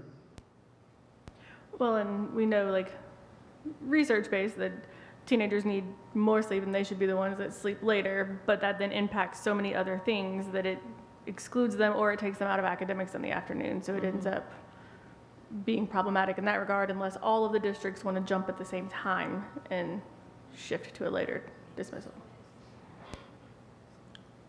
When Doug from the Ohio School Boards Association reported last year after he did the study, he informed this board, I believe at his meeting, at his presentation, that you would be very hard to find another school district of our size, a public school district, that doesn't do two-tier routing.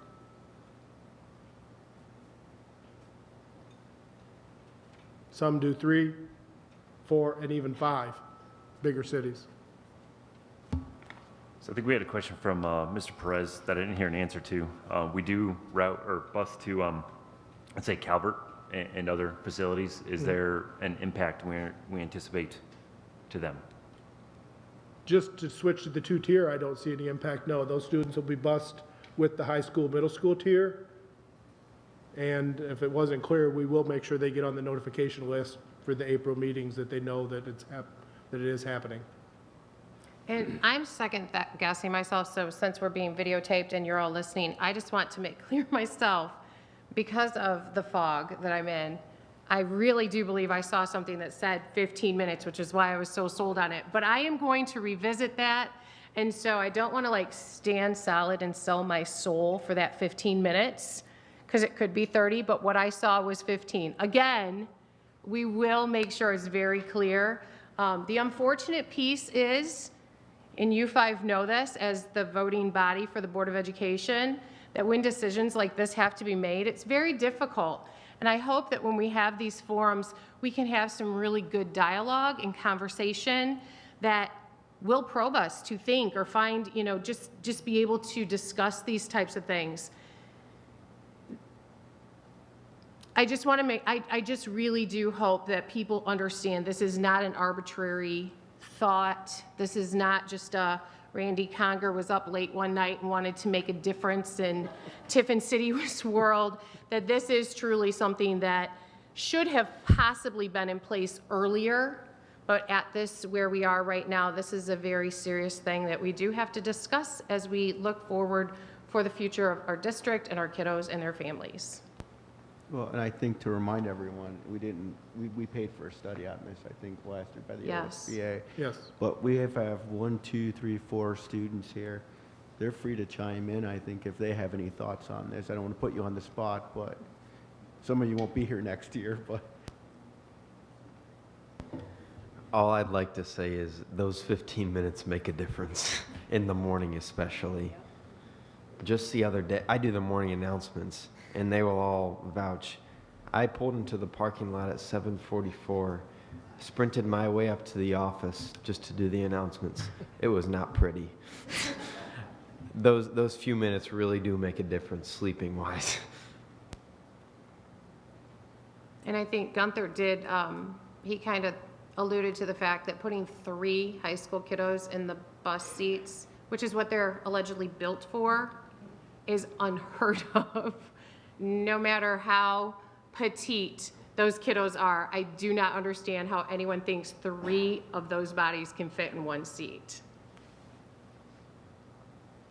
Any other questions? Thank you. Thank you, Randy, for your work.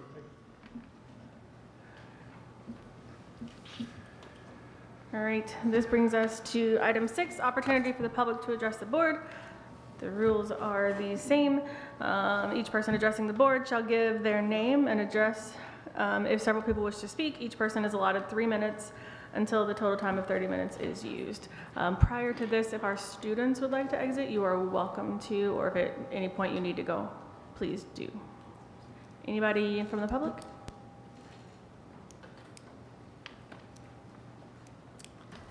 Lindsay Felsky, 79 Harvest Lane.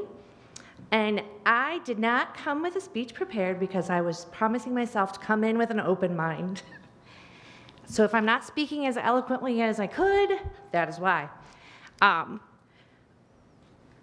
just want to address the board and express my disappointment and frustration in the fact that we've had 2 years. It's not a surprise that it is not a surprise that we have a bus driver shortage. It is a statewide problem. I work in several school districts, and my superintendent in one has been driving bus for the past 1.5 years, bus routes. No surprise. And the fact that we are coming to April with only these 2 solutions is very disappointing, and it's very frustrating to me because not once have I heard the research about early start times for high school students and the negative impact it has academically, physically, and emotionally, the behavior problems that are increased by starting earlier. It's very, very concrete scientific research about start times and the early start times. We already start earlier than is what would be wanted and to get peak performance. And so to move that 15 minutes, I can tell you, I already have a high school student who is already asking, can I go somewhere else? Of course, the answer is, that is not your choice. But it just really, really frustrates me to think that we're going to put aside concrete scientific evidence because we have an adult problem that we had 2 years to figure out, and a task force that was formed 2 weeks ago. Why wasn't a task force formed 2 years ago when we knew this was a problem? I would have volunteered in a heartbeat. I would have sat there for 2 years to try to figure something out, because what we're saying is we have a problem, we can't address it any better than this. We have to put aside the fact that this is not what's best for our students because of our adult problem, and that was really disappointing to me. On an anecdotal note, I taught elementary. I taught elementary here. I was a third grade teacher at Washington, and then I moved to Crow. I can tell you that if you surveyed the teachers and asked what the most productive time of their day is in elementary, it was between 8 o'clock and noon. After lunch, I used to say my kids wilted. Any time we did anything important, it had to be in the morning. Our state testing, when do we put our state testing? Do we take it in the afternoon? Absolutely not.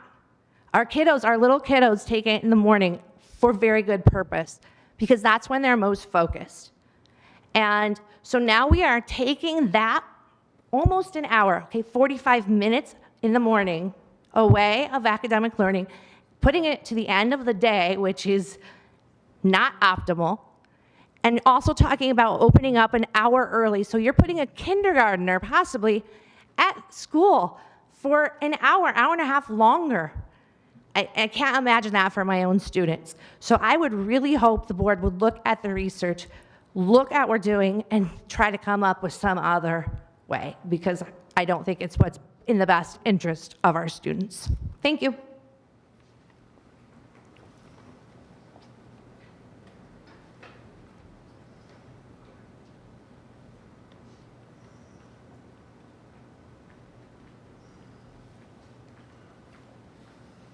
Hey guys, it's Charlie Palmer, 273 South Washington Street. I didn't come prepared either, not a great public speaker. I typed this up in the back. I wasn't going to say anything tonight, but I am. I'm generally a quiet individual who pays attention. I've been paying attention to this meeting and also Tiffin City Schools over the last few years, more so in the last month's time. There's a great sign. It's all the way around the cafeteria. It says 5 key words on it. Positive, say please and thank you. Respectful, keep hands, feet, and objects to yourselves. Own it. Report serious problems to staff. Understanding, be patient. Dependable, use your time wisely. That's interesting. I would hope that this would be true not only in students, but staff as well. This is my first meeting tonight I've ever been to. It's definitely not my last that I'll be attending. But what's made very clear this meeting is that you guys provide a lot of value to the community. I haven't met any of you except Dr. Gase. Hold great respect for the man. I know, I don't know if you're all parents. I assume many of you are. So that does come into play for what I'm about to say. Most people have told me to not come up here, to be silent about what's going on. I've had 30 close friends, family, attorneys tell me to not come up here. It's hard for me to be up here. It's hard for my wife to get through her day right now. It's hard for my son to go to school right now. But as I often tell my son, we do hard things. My family recently had a significant challenge with Tiffin City Schools. That would be the understated way of putting it. As I sat across the table from Dr. Zoller last week, my family was ensured that each of you would be made aware of this situation tonight, if you haven't already, that's going on with myself and my family. This information that you were provided will most likely lead to a closed disciplinary meeting. Without going into detail, I just ask that all of you think through your decision, not only as a board member, but also as a parent. And you consider the incident in the thought that if this were to happen to your own child as you make a decision as a board. That's all I have. Thanks.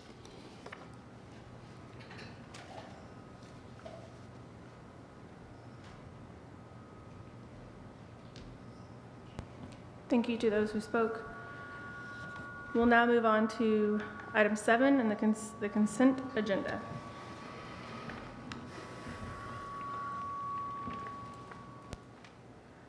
At this point, we have items 7.01, approve the minutes from the February regular and March special board meetings.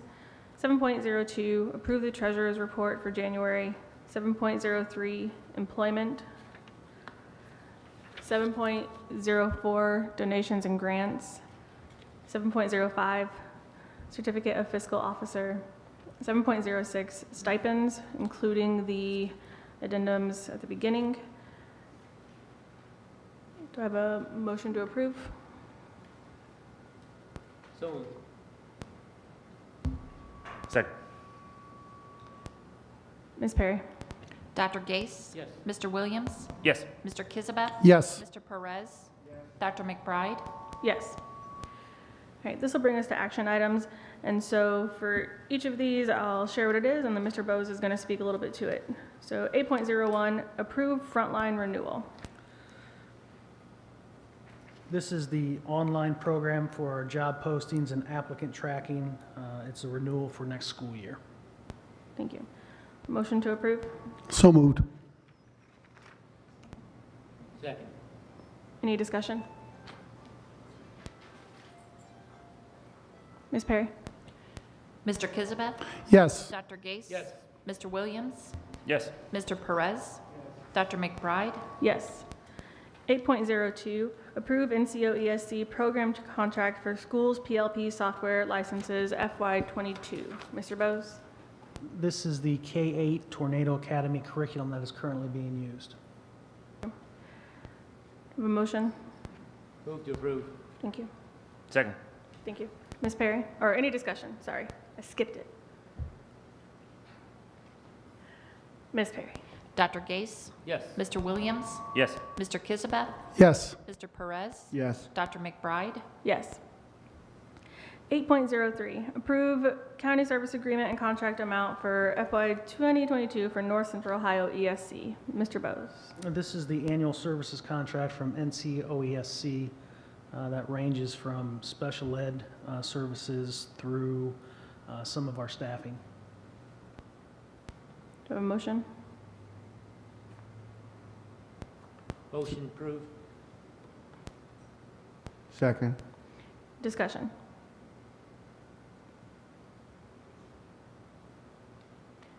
Ms. Perry? Dr. Gase? Yes. Mr. Perez? Mr. Kizabeth? Yes. Mr. Williams? Yes. Dr. McBride? Yes. 8.04, approve East Toledo Family Center lease agreement. I believe this is a lease to provide space for the Help Me Grow program at Lincoln Elementary. So moved. Second. Discussion? Ms. Perry? Mr. Kizabeth? Yes. Mr. Perez? Dr. Gase? Yes. Mr. Williams? Yes. Dr. McBride? Yes. 8.05, approve 2022-2023 CCP agreement with Tiffin University. This is the annual agreement so that our students can participate in course offerings at Tiffin University for next school year. Motions? So moved. Thank you. Second. Any discussion? How many credit hours do we typically see go through this?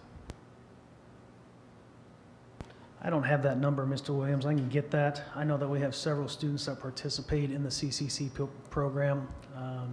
It varies because Tiffin University isn't the only institution. They also go through Heidelberg, Tara, other places as well. But I can get you that number.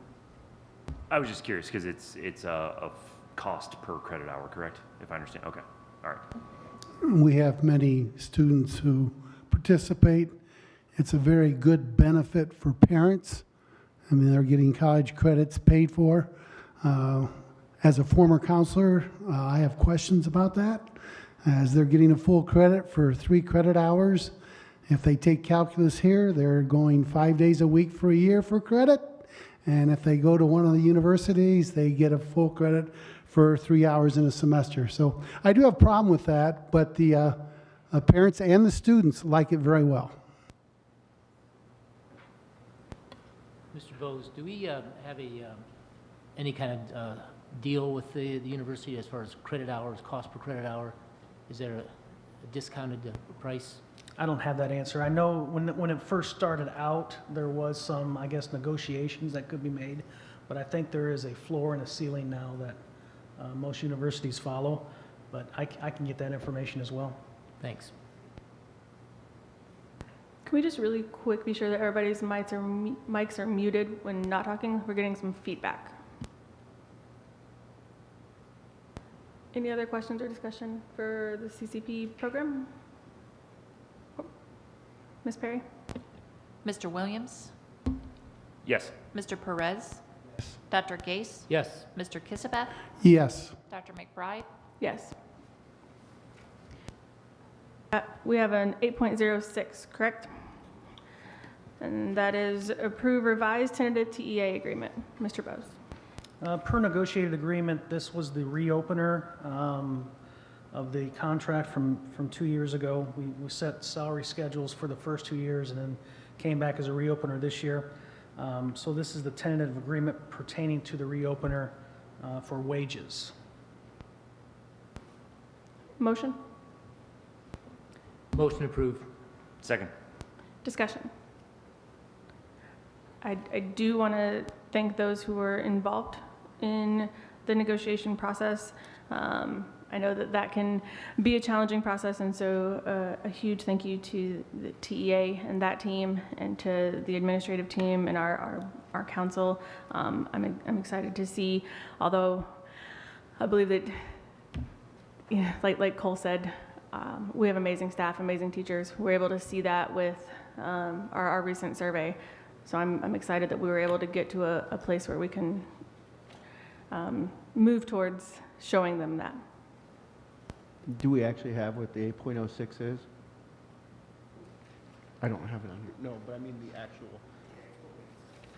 Well, I mean publicly, if we're voting on it. What are the terms?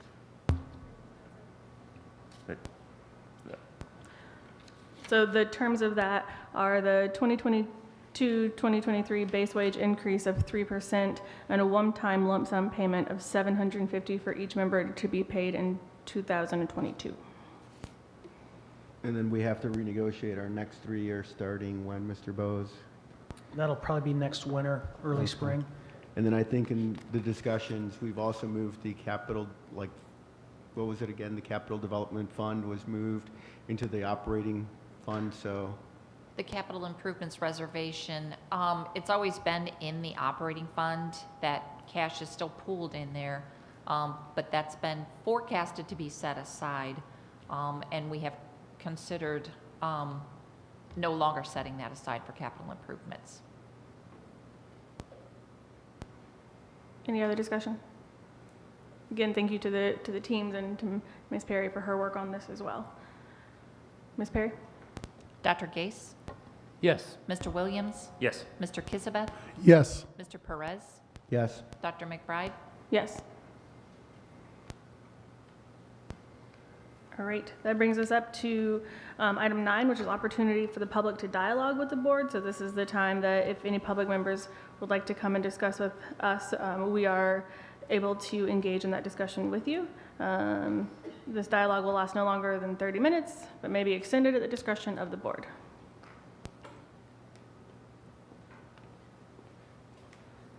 Carissa Allen, 135 Clinton Avenue. I was invited to the task force meeting on the transportation, and I greatly appreciate all the work that has been put into that. Something of a concern that I brought up then that I still feel needs to be brought up now that was not part of the earlier discussion. You know, we're talking about opening the school up earlier for the elementary, whatever time frame that's going to be. There's an employment problem. There's not just a bus driver problem, there's an employment problem. And so it's all well and good that we're thinking this and we're doing this and we're talking about having this, but as a parent, and luckily my children now are a little bit older, it's a little less stressful for me, but I know if we'd been having this conversation 2-3 years ago, I'd be in a panic of where my child would go in the morning. We did lose the YMCA before school and after school program. I think that needs to be highly noted, that's not an option anymore there. How much can these daycare facilities take on? What kind of numbers are we looking at? I really feel like that has to be a very big part of the discussion as we move forward with this, because, You know, you can't just, what are we gonna do? Throw these kiddos into the gym at their respective elementaries? Are we putting them in a classroom? Then the classroom teacher doesn't have her room to get prepared in, or he or she doesn't have time to get prepared. I just think that there's a really big thing that we need to keep sight of as we move forward with this. How are we going to staff that? You know, we're talking bus drivers, and I get it. Like I said, I do get it. Bus drivers don't want 17 hours a week. Now we're talking about hiring somebody else for even less hours a week. How do you think you're going to get somebody to cover an hour or two? So now you're talking 5 hours a week, 6 hours a week. I just really think that it's a huge problem, and unfortunately, time is running out. I get it. I really do. I mean, I'm looking at Mr. Daniels, and I know the work that these guys have put in. So I'm not trying to be the Debbie Downer, but I just am trying to be the voice of the parents out there who really have to struggle and think about what this means for them. You know, just to throw your kids somewhere when it's just not an easy thing. It's really not. I've had to change childcare before, and it's a very stressful time. And to now do this in a very small window with all of the other problems compounded on it. You know, we talked about our students and going through the COVID. The young ones have gone through that too. The parents have gone through that too. I really think we need to be very thoughtful in how we move forward and in these conversations that we have with the public. I personally don't understand why these meetings aren't scheduled already. I really don't. We had the meeting last week. We knew what was coming down. I don't understand why those meetings aren't already scheduled out there. That's all I have to say. Thank you very much. Carissa, I don't know the answer to one of your questions, but I'm going to look. Somebody does. I haven't had an elementary schooler in a minute. In the mornings, where do the kids go, like at the elementary schools? Is it the cafeteria, and what does that look like? Typically, they go to the gyms, and according to the handbook, they're only allowed in the building half an hour prior. So they can come in half hour prior, and are they in there, are they supervised or unsupervised? They are supervised by an aide. And so then if we look to adjust that, then that would be looking at contracts and working with unions and looking at those pieces if we're expecting them to come in earlier. Any adjustment in a contract would definitely incur all of that. Okay. So one of the pieces, we wouldn't just have to hire somebody for the 5 hours, we'd be looking to extend who's already supervising that time and working through that contract. Okay. I didn't know that piece. Okay. One other thing I was thinking about, and I forgot, and I just remembered now. You're opening the schools up earlier, but that only works for the parents who are already driving their kids. Okay? Now we're looking at parents who were relying on the buses that now have to try and get their kids somewhere without the busing. So now you see what I'm saying? I don't know if I'm being clear on that one. No, that's actually what I brought up. What I said, the problem is for the parents that are actually busing, it doesn't help them that they can get there sooner because they don't have the bus to go there. But I think the other dilemma that you're talking about is we're going to have, if these are the options that we're realistically looking at, all right, do I start the high school kids earlier? Because last time we talked about starting the youngers earlier, and then we got feedback back that said, no, the younger kids can't start earlier, it's unsafe, we have nowhere to drop them off. Then we had the other group that said, no, scientifically, the teenagers need to start later. I can't make up bus drivers. I don't know what else to do at this point. And it's either I get you on eliminating that. the busing. I think last time we discussed it at another board meeting, Dr. Zoller was here, and we discussed the idea that, yeah, we have to staff some of these buildings earlier. So that would be something that would have to work out. But we also have daycare providers who probably wouldn't want us to provide daycare to everyone in town as well. We have to be careful and work with all our partners as well. So, But are we worried about daycare providers, or are we worried about children and where they're going to go and parents and how they're going to do it? I'm worried about getting them to school. And at this point, if I don't have the bus driver, I can wish all I want. I don't have anybody to drive that kid. Okay, but what I'm saying, Mr. Perez, is you don't have a bus driver. How are you going to get somebody there to watch them earlier in the morning too. I'm saying that this is a compounded problem. Can I interject here? So what we looked at tonight was from the transportation department, and it is absolutely not a holistic picture, right? It describes a solution to a problem. There is side effects of that problem. Randy's report is thorough. It does not describe the solution to the other problems. Unfortunately, sometimes the solution to a problem creates other problems, intended or not, that have to also be solved. And I think you brought up a good point. There is no excuse for those follow-on sessions to not already be scheduled, right? We are not in a good position on this, right? We have a problem with bus drivers, and I would agree with you, Mr. Perez. You can only drive as many buses as you have bus drivers. So there is a critical constraint in the system, but the solution to that critical constraint unfortunately creates additional problems. Some of them are obvious, some of them are not.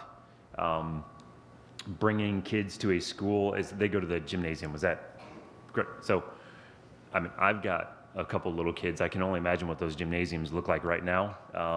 And we're talking about putting kids in there for 15 minutes longer, a half hour longer, what 15 to 30 minutes, whatever it is. We are going to be creating additional problems. I've got some concerns about these community sessions. Are we telling the community what's happening, or are we getting feedback? Because those are not the same session. So we don't have a holistic solution sitting in front of us right now. There is a lot of unanswered questions here. So there's a lot of work to do. Randy, when do we have to decide something? Like, when is the last possible date you can know a solution to this problem?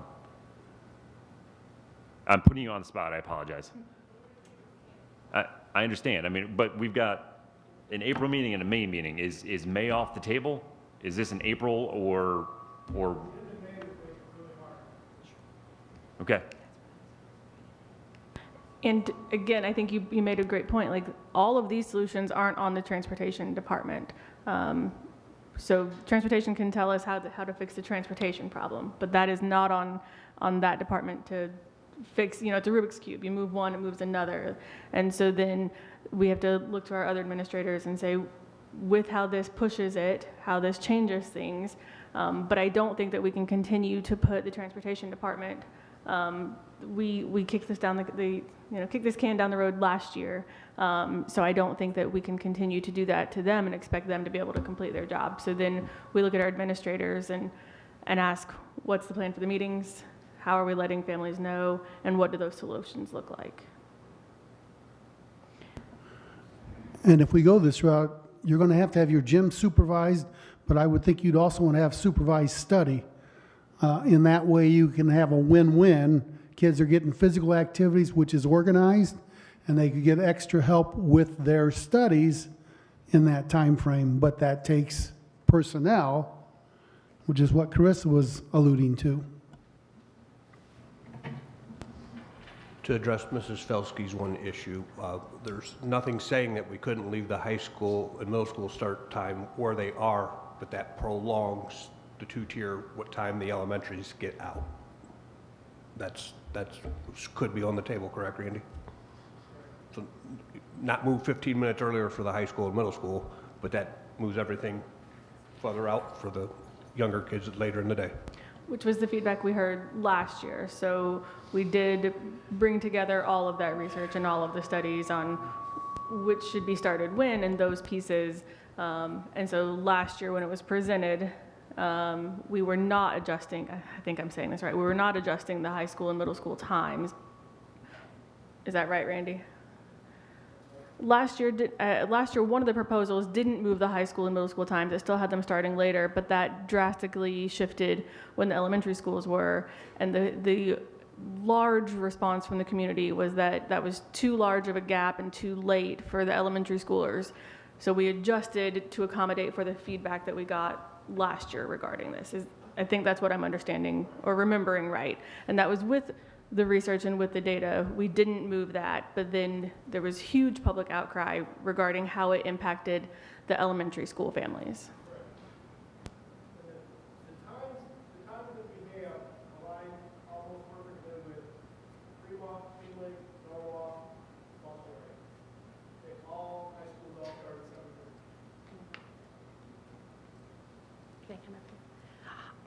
My question would be, sorry, Lindsay Felsky, 79 Harvey Lane. My question would be, I happen to work in a district that does have the staggered start times. And yes, from a transportation point of view, they love it.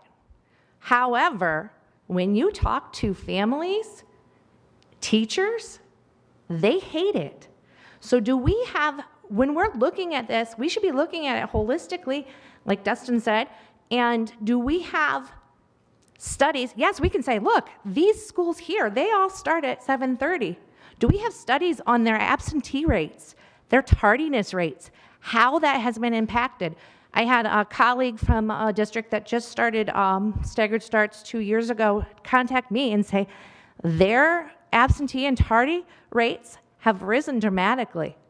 So, you know, we can't just collect those pieces of information that say, well, this school does it, this school does it, this school does it. We have to follow up with other data. And is it effective for our students and their education? We are an educational institution. So I would implore us to find some of that stuff out as well, because just looking at it from a transportation standpoint is short-sighted. And I do appreciate all the work that I know that they have done, but their mindset is here. You know, obviously my mindset, I'm a parent of 2 students, I'm a parent and an educator, so I'm coming at it from that standpoint, and I don't think we've looked at that standpoint enough. I think I would characterize it as it's really 2 problems, right? You have a logistics problem and a human problem. The human problem has to follow the logistics problem, right? Because you have to be able to figure out how to get the students to the school, but we still have a very big human problem to solve. And what we saw tonight was a solution to the logistics problem. All right, but there's a lot more that needs to go into this before I think we can reasonably, vote on it. But Yeah, but I think this is where I don't want to pick on Dr. Zoller, but he's not here to answer some of these questions. And it's like we did ask for, I think the timeline when this first rolled out this year was that we would be in a position to have public comment and be ready to make an informed decision by April. And then, yeah, we're seeing that here are the 2 public forums in April. So, which puts us kind of in a spot that, yeah, you know, do we have the best information? And if we don't, we still have to make a decision now. And we have some, I'm open to creative solutions, but we have some places of rock and a hard place, because if we cut services, we also will have absentee and truancy issues. So if we keep all the times the same and reduce busing, we run into very similar sets of circumstances for a different solution. I'm not certain what all other solutions there are. I know Scotty and Randy have looked at those for years and had state come in and do surveys, and they gave us what our options were. And I think that Ms. Tewitt said it the best when she said these aren't optimal. So I either way we push that Rubik's Cube, we cause difficulties. And so I think being aware of what all those are and asking our administrators to come up with solutions as best they can is fair. And I'm going to look at Mr. Bowes, although this does not fall on him, and say and ask that you follow up with Dr. Zoller to bring some of those pieces to us prior to the April board meeting.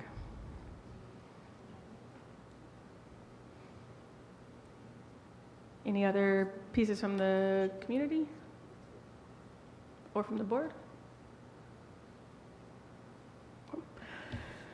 This takes us into board discussion, item 10. So the only piece of discussion on here currently is the superintendent search, which we are actively engaged in a superintendent search. So I have 3 pieces that I want to bring. Some is just a sharing. We do have about 3 weeks left to go in our job posting. We currently have 7 applicants. Historically, what we see is in the last week, we will see the most applicants come in. It allows for superintendent candidates to discuss with their board. Sometimes their board will then come back to them and offer them wonderful things for them not to leave, but we typically see the most applicants in the last week, so already having 7 at this point is a great sign.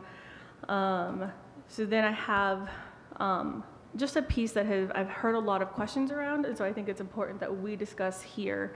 a number of people have been like, well, why don't you headhunt or do a nationwide search? Why don't we, one of the pieces we've heard is, why don't we figure out which districts are best and go and take their superintendents?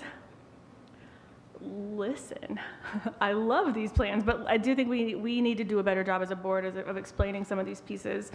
And so it is important to remember that superintendents are in contracts. The average contract is 2 to 5 years.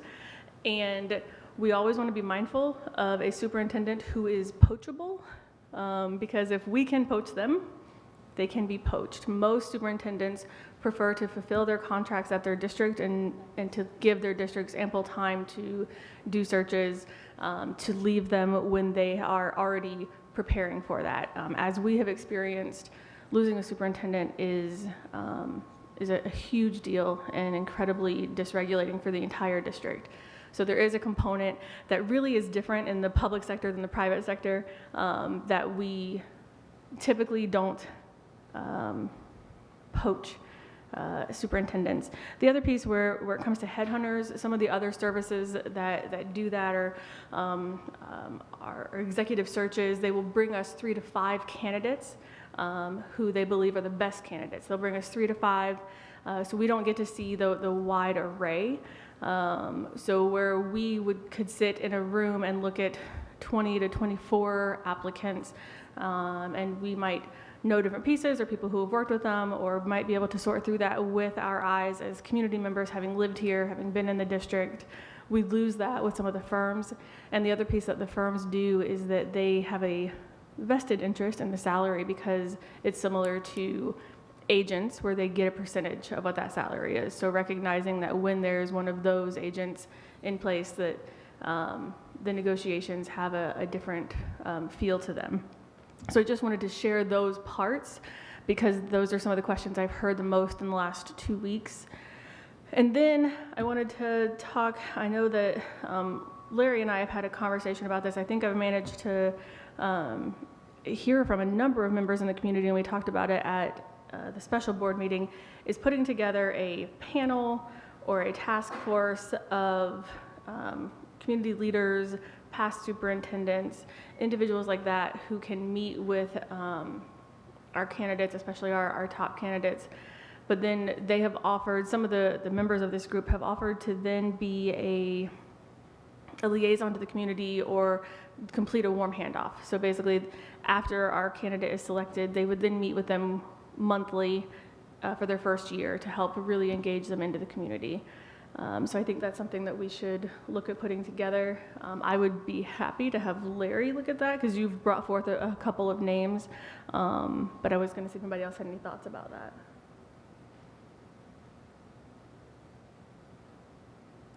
No? Larry, would you be comfortable working on that? You're looking for an advisory committee? Yep. For a year? Mm-hmm. Okay, yep.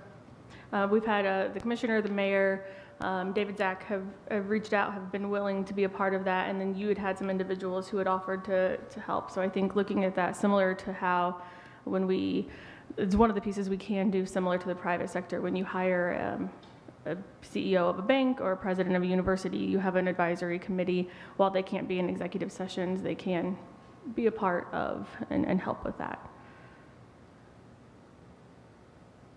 I think we also talked. Did you have a thought? Not on that particular note. Okay, well, those are all of my notes. So now, what you got? We are behind schedule according to our schedule from OSBA. So we were to have had a press release that was supposed to have gone out that I have not seen, and our brochure is several days past due.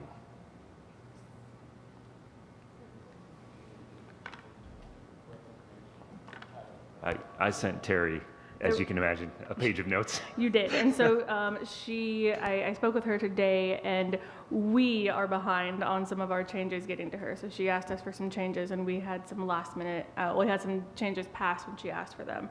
So my understanding is she is working on those pieces. So can you tell me the other pieces you said?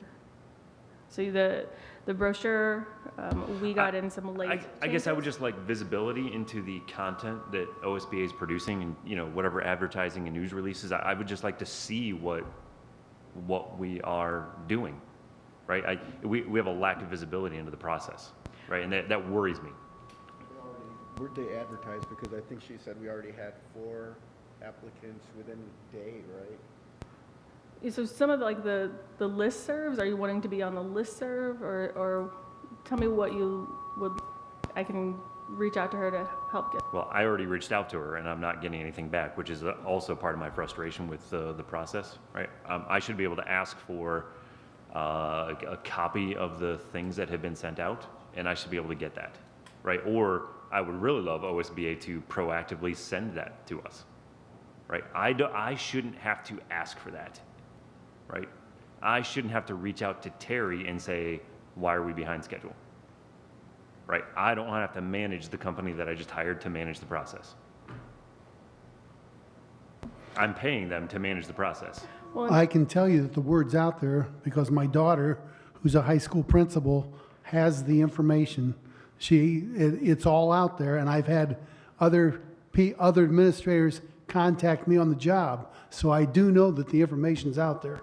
I hear you. And I think I want, I just want to have a better understanding of, so yes, if you reach out, you should get it, but I also think that we hire a company to do work in places that we aren't in. So we're not going to see certain advertisements or certain listings. If there's certain things that you're wanting to see, I think that's fair that she can get those to you, but I think we approve the timeline and then they do those things. Right. That I agree. We approved a timeline that they haven't met. And I'm having to tell her that she's not meeting her timeline. And some of those not meetings are based off of us. So you had a thought? I think that was part of the problem. She sent out the brochure and it said, here, anybody make comments, and I saw people commenting. And her willing to take those changes. Normally in our world, hey, that's a day off. It was a draft, Yeah. right? The intent there is that it gets revised. Yeah, but ultimately she gets the final say in it. That's not. No, we have final say in it. We can't unless we get together as a board, so that's why. True. We hired them to do that, or else we're gonna be here all, you know, that's the whole point, that she was supposed to like talk to us if there was factual changes. It's not giving out the ad that we each would like. Right. That's not the thing is, so, or else we'd never, but I think he's right. I mean, that was my concern is, has that already run, where are we at in the process? I just wanna know. Like, I would like it, just an update this week, hey, we have got it out, and there's so many we've gotten, so, and this is what we've done. So I think that it is that if the ask is that she send weekly, or I mean, I don't think daily updates is realistic or appropriate, but if the ask is for weekly updates on where we are, I also think that we approved a timeline and recognizing that anything that we want or that we approve, we have to come into this space for. So if the request is weekly updates, we can request that. Larry or Andy, thoughts on that? I'm modestly concerned about the fact that the last search we had implemented a questionnaire that we did here in public, but the results of that questionnaire didn't seem to match with my colleagues and my statements that we put in there. So I was wondering, I would like to seen that before it went out. Last time I thought it didn't match with what we said, at least some marginal majority. So that was one of the things I thought we would see that before it went out. But talking about the brochure. Oh, the values piece. Right. The statements that the top, would we have 10, and then she tabulated things, yeah. I would like to have seen that before we go out. So that was on the brochure draft that she sent. It was on the 3rd page. Yeah, with the example we got from the last search. Mm-hmm. Yeah. There's no more deadlines. The next deadline is just the end of the search. The search closure is on April 15th. But I brought up her schedule that she sent us. The final draft of the brochure was to be sent to us on the 22nd, and I believe it was. Is that the one that had the error in it on the Yeah. grammar? Yes. Yeah. And then that brochure was to be uploaded to the OSBA search website on the 23rd.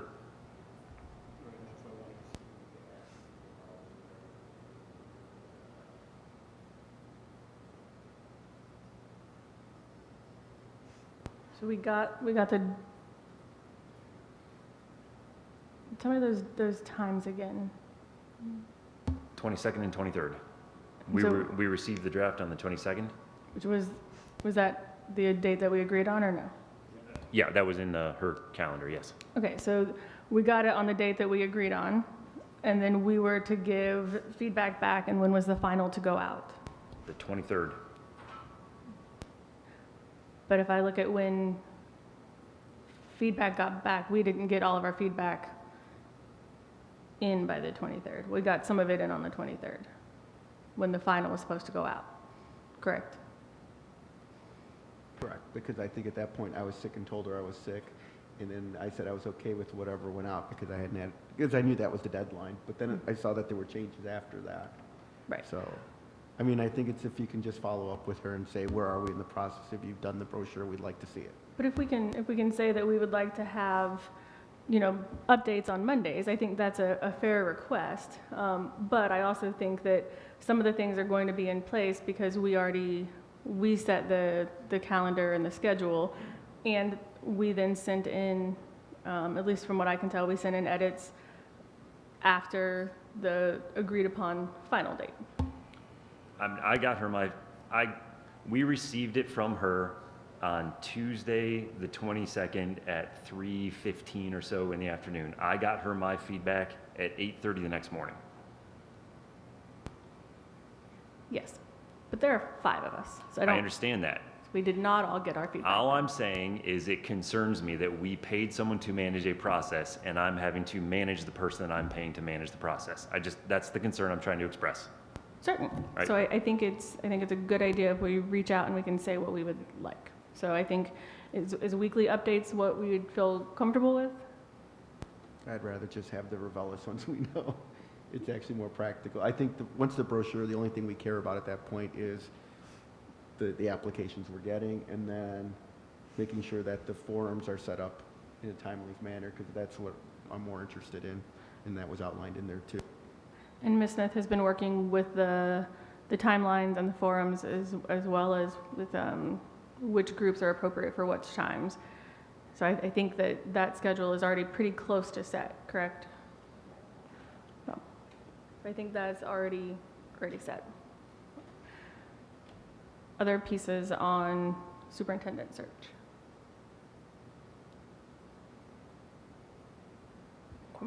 Are there other parts of board discussion? Yes. Following up on what I said with the fundraiser for the band, clarify that was Wally and the Beavers, April 9th. Doors open at 5:30. That's at the Meadowbrook. And then one last thing that you heard, our cheerleaders are also going to be at the DD thing, School of Opportunity, the celebrity game at, I forget, Cyberling, is that? Their gym Thursday on at 7. Thursday, doors open at 6. It's free, I believe, and the game starts at 7. I'll be there. So if you guys want to come out and support our partner over at the School of Opportunity, I'll be I there invite cheering. everyone else out there. You'll be there too. I'll be so. cheering with our cheerleaders. I opted out of the basketball game. And then I'd also like to tell Dustin, thank you for your thought process there. Usually, I like your analytical process, but today you were the other half of it. So, but and I think that as a board, we just want to be able to have that information in front of us and make sure that the process is thought out from a big picture when it's presented to us. I think so. I feel like you had a thought. I only have one more thing. The Transportation Task Force. I had a parent reach out to me on, I believe it was the evening of the 17th, which was the day the task force was. It might have been the 16th. Either way, I wasn't aware that the task force had been set up. So I advised that parent to reach out to the chair of the Support Services Committee, and that the committee meeting was on, I forget what time they meet on Friday mornings, on the 18th. So I unfortunately gave a parent bad advice, not realizing that the task force is set up. So I think that's just a communication thing that the 5 of us can clean up a little bit. Like when we know that there is a task force that's going to happen, right? I don't need to be at the task force, right? We can't all go to every meeting. That would be unsustainable. But knowing when things like that are going to happen, I found out about it by seeing Dr. Zoller's tweet on Twitter, right? So just something that I think we can work with Dr. Jala on to clean up a little bit, like just insight into when those things are going to happen so that we don't give parents bad advice. I felt a little silly telling someone they may be able to participate in a task force that had already happened. So, that was it. Any other pieces for board discussion? Seeing none, we need to enter into executive session to consider appointment or dismissal. Do I have a motion? So moved. Thank you. Ms. Perry, do we need to call the roll on that? Mr. Williams? Yes. Mr. Perez? Yes. Dr. Gase? Yes. Mr. Kizabeth? Yes. Dr. McBride? Yes. So at this point, we will enter into executive session. Thank you for everybody that has come and shared tonight. All right, so at this time, 9:22, we will exit executive session. I'd like to entertain a motion to amend the agenda to add action item regarding accepting resignation, agreement and resignation to the agenda. So moved. Second. Mrs. Perry? Mr. Perez? Yes. Mr. Kizabeth? Yes. Dr. Gase? Yes. Mr. Williams? Yes. Dr. McBride? Yes. Next item, I'd like to entertain a motion to approve the resignation agreement and accept the resignation of Kayleen Kiefer effective April 8th. So moved. Second. Mrs. Perry? Mr. Williams? Yes. Dr. Gase? Yes. Mr. Kizabeth? I may be out of order, but should we say April 8th, 2022? April 8th, 2022. Okay. Yes. Mr. Perez? Yes. Dr. McBride? Yes. At this time, I would like to note that our next regular board meeting will be April 25th, 2022, 6:30 in the Tiffin Middle School cafetorium, and I ask for a motion to adjourn. So moved. Second. Mrs. Perry? Dr. Gase? Yes. Mr. Kizabeth? Mr. Williams? Yes. Mr. Perez? Yes. Dr. McBride? Yes.